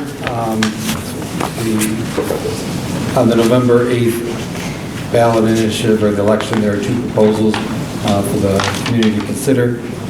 One is the MISD special education bond proposal, and the other is the Richmond Lennox, or the smart millage renewal. You recall at the last couple of meetings we've talked about how this benefits, so I just ask the community to at least consider it when you're casting your votes. District update. There's no legislative update to report. District update. Congratulations to the Richmond High School Marching Band for their performance at the MSBOA Marching Band Festival at East China. They received a Division I rating. Mrs. Shack and the band members did an outstanding job. So congratulations to them. Items of interest from Lee Elementary School. We have Mrs. Mangoni reports over 30 staff members and 500 students participated in last Friday's trunk or treat. The Lee Elementary School had last week mini music shows. If you recall, our elementary specialist program is 8 weeks. So our new music teacher, Mrs. Yost, this year, who started, put on some 8 mini music shows for parents. First time trying it. I think she did an outstanding job. I want to congratulate her. Can't wait to see what she has planned going forward and as we improve that. Preschool students have been busy. Last week they had visits from the fire department to learn about safety. I'm happy to report all 4 of our GSRP sections, and I said 4 because if you recall this year we added a 4th section, are now full. There's 64 students in the GSRP program. And then, as I said, the preschool teachers are also extremely busy. This coming November 4th, they will have their next professional development day on that half day. They haven't had a professional development since prior to the school started, so it's their first one after school started. Congratulations at the middle school, as reported by Mr. Berkmeyer. They had their student council elections were held. Maddie G. is president, Lily S. vice president, and Alexis S. is secretary. 4th and 5th grade at the middle school will also have a showcase for parents. Again, Mrs. Yost is putting those on. All buildings had a great turnout for parent-teacher conferences. The option of both in-person as well as virtual allowed parents to meet their schedules and needs. The middle school has their annual Pink Out, which is scheduled for the 27th. And the PTA Boo Bash is coming up on the 28th. Mrs. Zabo from the high school today kicked off College Gear Day, College Awareness Week. Students participated by wearing various college shirts. Trying to get kids with applications being submitted interested in their post-secondary career. They'll also be participating on the 27th with the Pink Out, which is a fundraiser for Cancer Society. On the 28th, they will be doing this Friday, one of their Spirit Days, which is the Michigan versus Michigan State Spirit Day. And then they'll have a Spirit Week next week for their fall, with different days next week doing some type of Spirit. Monday is Halloween costumes, and it goes through fall accessories, different flannel and denim and so forth. They are starting this October, which is they're requesting donations of brand new socks to the main office. Their goal is 500 socks to donate to a charity. Last Thursday was the choir concert. It was a great performance. Congratulations to the ladies and gentlemen who performed, as well as Mrs. Shack and Mrs. Clore regarding the choir concert. As I mentioned earlier, we have our new English teacher that started. We have a new science teacher that starts on the 31st. We're excited the Teacher Cadet Program, which is one of our new programs this year. They are heading to Saginaw Valley State University on Friday the 28th for their Leaders Influencing Future Teachers Conference. So our students will be participating in a conference there. I'll turn it over to Mrs. Staples to talk about instruction. I would like to congratulate Mrs. Staples. She was appointed to the executive board at the county level for curriculum, so that brings a whole new level of interest and expertise that we'll be bringing back. So Mrs. Staples. So it was a busy and exciting 2 weeks in curriculum. I met with the kindergarten, first grade, and 6th through 8 math teachers to work on priority standards and developing our scope and sequence for that. And Christina and Crispy are here, so thank you guys for engaging in that work with us. I thought it was a lot of fun, but I'm also really, into this kind of stuff, and I think you guys are too. 9-12 had math professional development along with 2 MISD math consultants. We created a vision for what we want math classes to be like here at Richmond High School. We began the work of lesson planning and around developing rich tasks and ways to increase student discourse in mathematics. District Improvement Instruction Team met last week, and the District Improvement Student Support Team met today to begin phase 1 of our continuous school improvement cycle for this year. So thank you for those members that have signed up for those committees. That's it. Thank you. That's it. Good. Next item on our agenda is items of interest from the board. I'll start with Candace. Anything you have for the board? We're not going to do that one.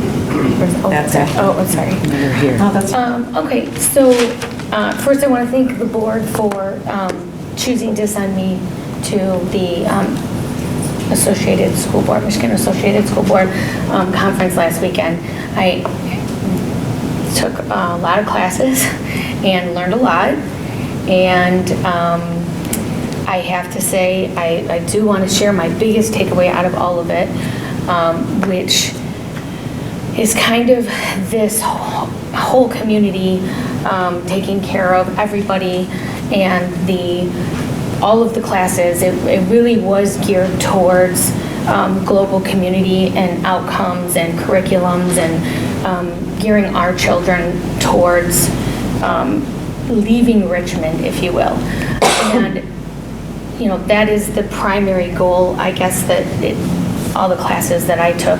Yet at the same time, we as board members have to follow our stakeholders and listen to our stakeholders, and that can be such a gap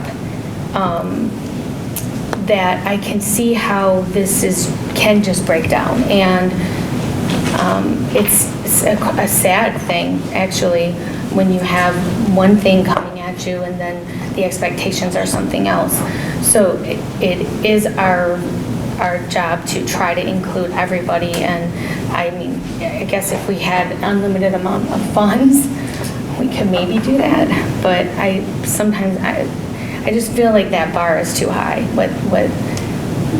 what our state expects of us versus what we can really follow through with. So that was one thing. And then the other thing is truly sitting here at our board meetings, the biggest thing was the 75% of what we should be talking about is curriculum, not all these other things that I've been sitting here for the past 2 months dealing with. And I really would love to get back to that aspect of taking care of the children and the curriculum, and less drama every other week. Be nice. I have a couple of shout outs that we did here. One big thing from multiple communities was how Richmond fared so highly during COVID, and how we had only closed down for the 1 month, and we were so prepared and we even had one say that the board got together and said they wished they did what we did. So that was a positive thing. The other thing was that a lot of the schools have a policy of checking their policies every 3 years or beyond. And in the one class, we had quite a few people confess it was way beyond that. So I know you guys do it every year, so that was a little positive thing for Richmond too that I gathered. And I can't wait for election to be over so we can have our whole board on here. I have tons of ideas for kind of maybe looking at everything, restructuring and having more policy meetings and I don't know, I have so much, but I'm going to do it little pieces at a time. But again, thank you to all the community members for speaking tonight too. And last time, I know it's not easy, especially the teachers to step out, and we like to hear from them. So, that's it. Sandy? I also attended the Michigan Association of School Board Leadership Conference over the weekend, and we did learn a lot, and we did talk a lot, but we did learn a lot. They did talk a lot about what like a board's responsibilities are versus like what a superintendent's responsibilities are and things like that. And there's a lot of information out there, and I mean, you can find it on the MASB's website at masb.org. But I mean, in general, basically a lot of information regarding the board doing policy, and the superintendent is charged with administering the policy. During the conference, though, I did want to say they did make it very clear, and I think every class that I was in regarding the teacher shortage, it's not just us. I mean, that's everywhere in Michigan. As well as the bus driver shortage. Even the bus drivers, even the districts that are using third-party companies are struggling finding bus drivers. So it's good to know, I guess, that we're not alone. Let's see. Oh, I do have, I also did get a lot of positive information about Richmond. I don't think I got any negative information, actually. Also heard regarding the way that we handled COVID. And we heard from people that do the audit that says that Richmond is their favorite place to do it. So those are all good things to hear. And I did go to one particular class that was fairly lengthy. And I'm with Candace. I do have a lot of things that I would love to talk about in regards to our meetings and organizational things, things like that, like things that we could change, because you'd be surprised. Some districts, which I think it's great that we want to listen to everybody and that we give everybody that opportunity, but some districts allow even less time, and some districts allow even only a few people to speak per subject.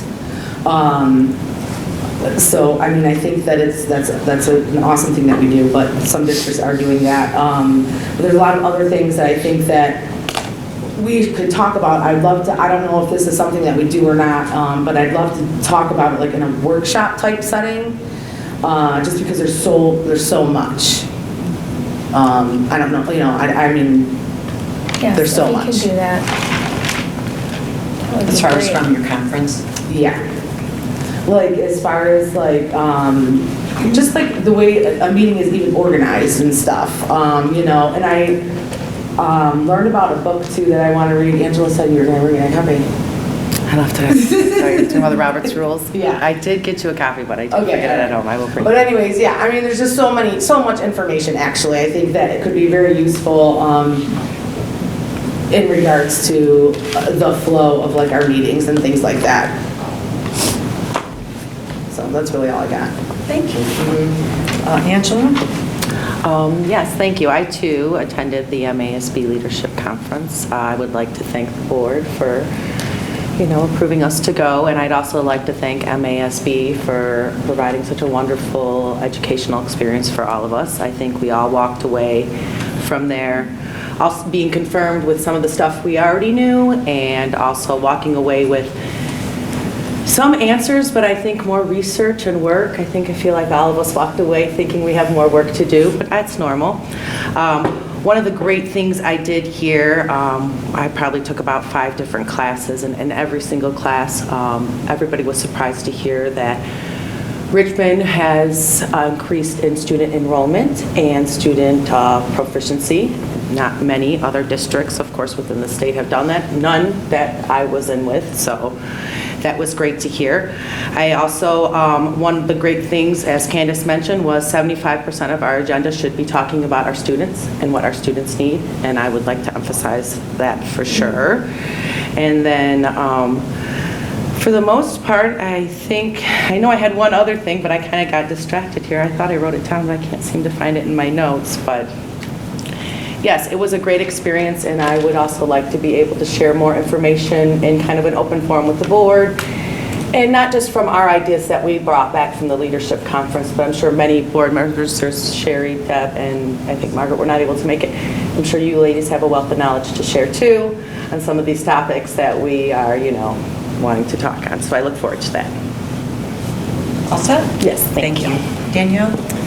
I went to the meeting too this weekend, and I wrote down my takeaways because I didn't want to miss anything. I was only able to attend on Saturday.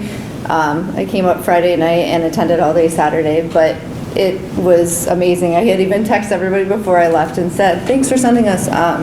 Got a lot of good information and a lot of meetings. So I kind of put a little summary together of what I took away from it. This last Saturday, I was able to attend the annual leadership conference for school boards, and there were representatives from districts all over the state.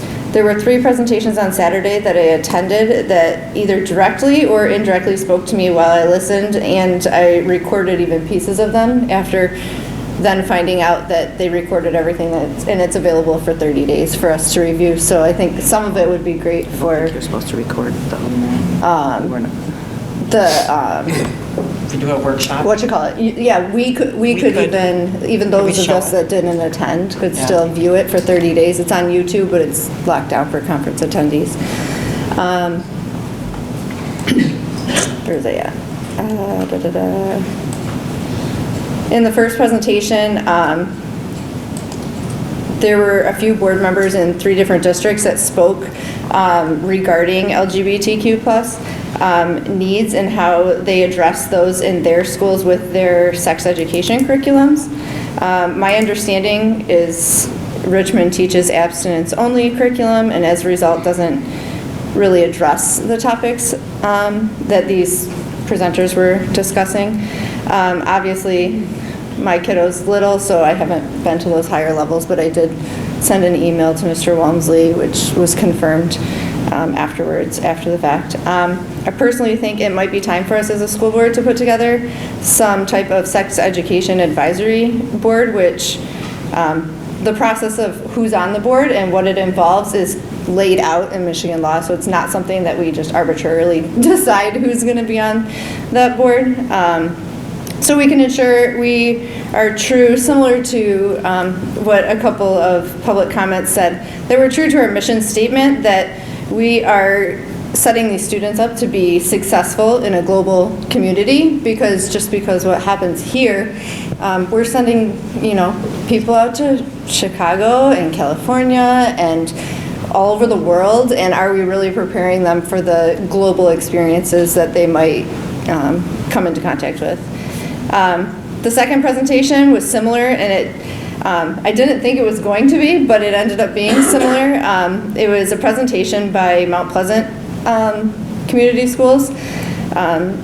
They have begun to address many of the issues that have been brought to light in our district. So they're having the same issues with LGBTQ+, bathroom issues, book banning. They literally mentioned, I felt like they were talking about our last board meeting when they were presenting. And so it felt nice to know that it's not just our district having these issues.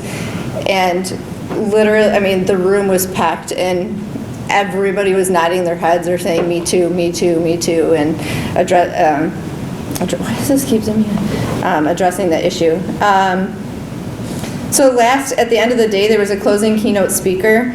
I really liked the one at the beginning of the day the best, but I felt like the takeaway from the closing keynote speaker related more to our district. She spoke regarding dignity and the difference between dignity and respect. Dignity is everyone's right to have, and respect is, as we all know and we've heard many a time, it's something that's earned.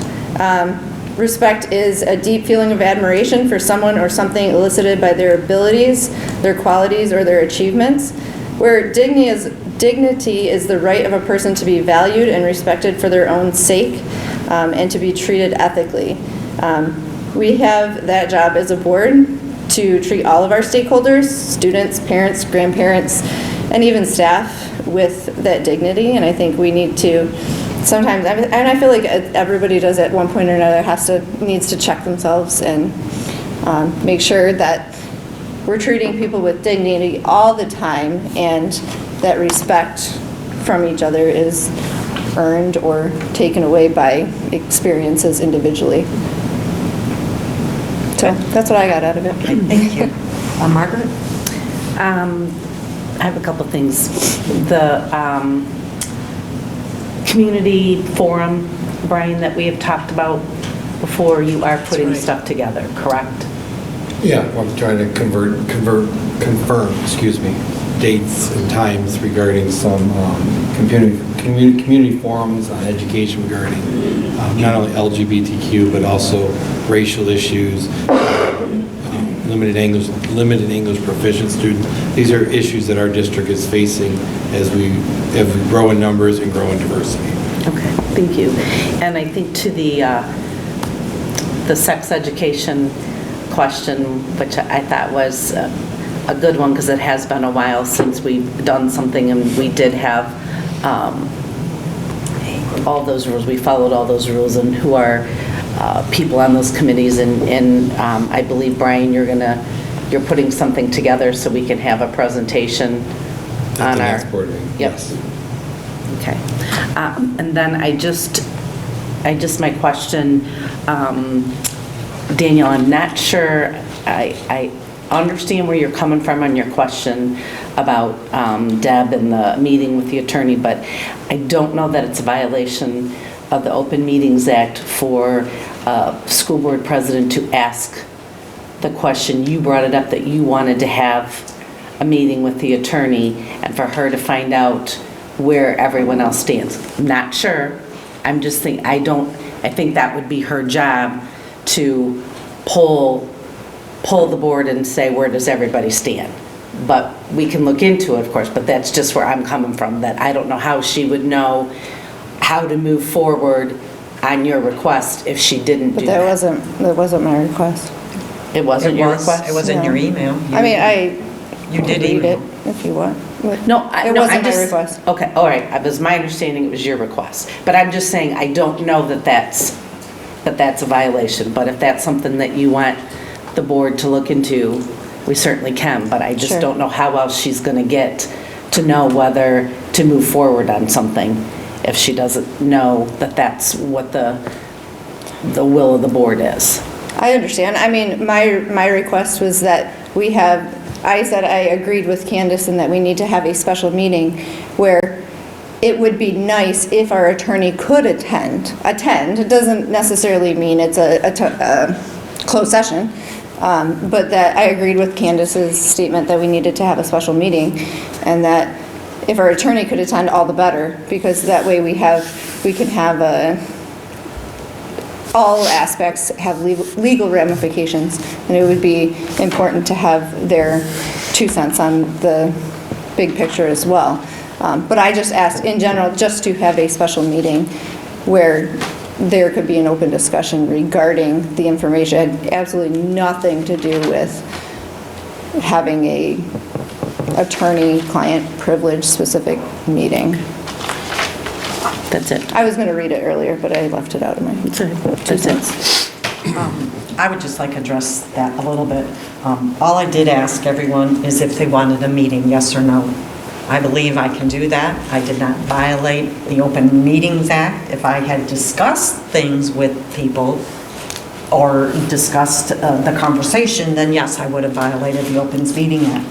I did share that with our board attorney, who gave me the directive, which I gave to all of you, which was what also was in that email that you did not share.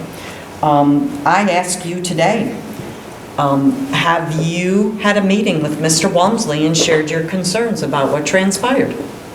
And if you haven't, then you haven't done your job as a board member. He has an evaluation, he has a contract. I shared with you that was the recommendation from our board attorney on how we should proceed. So if you had a concern, you should have met with him and you should have discussed it, which then we can address in December during the evaluation process. So that goes for the whole board.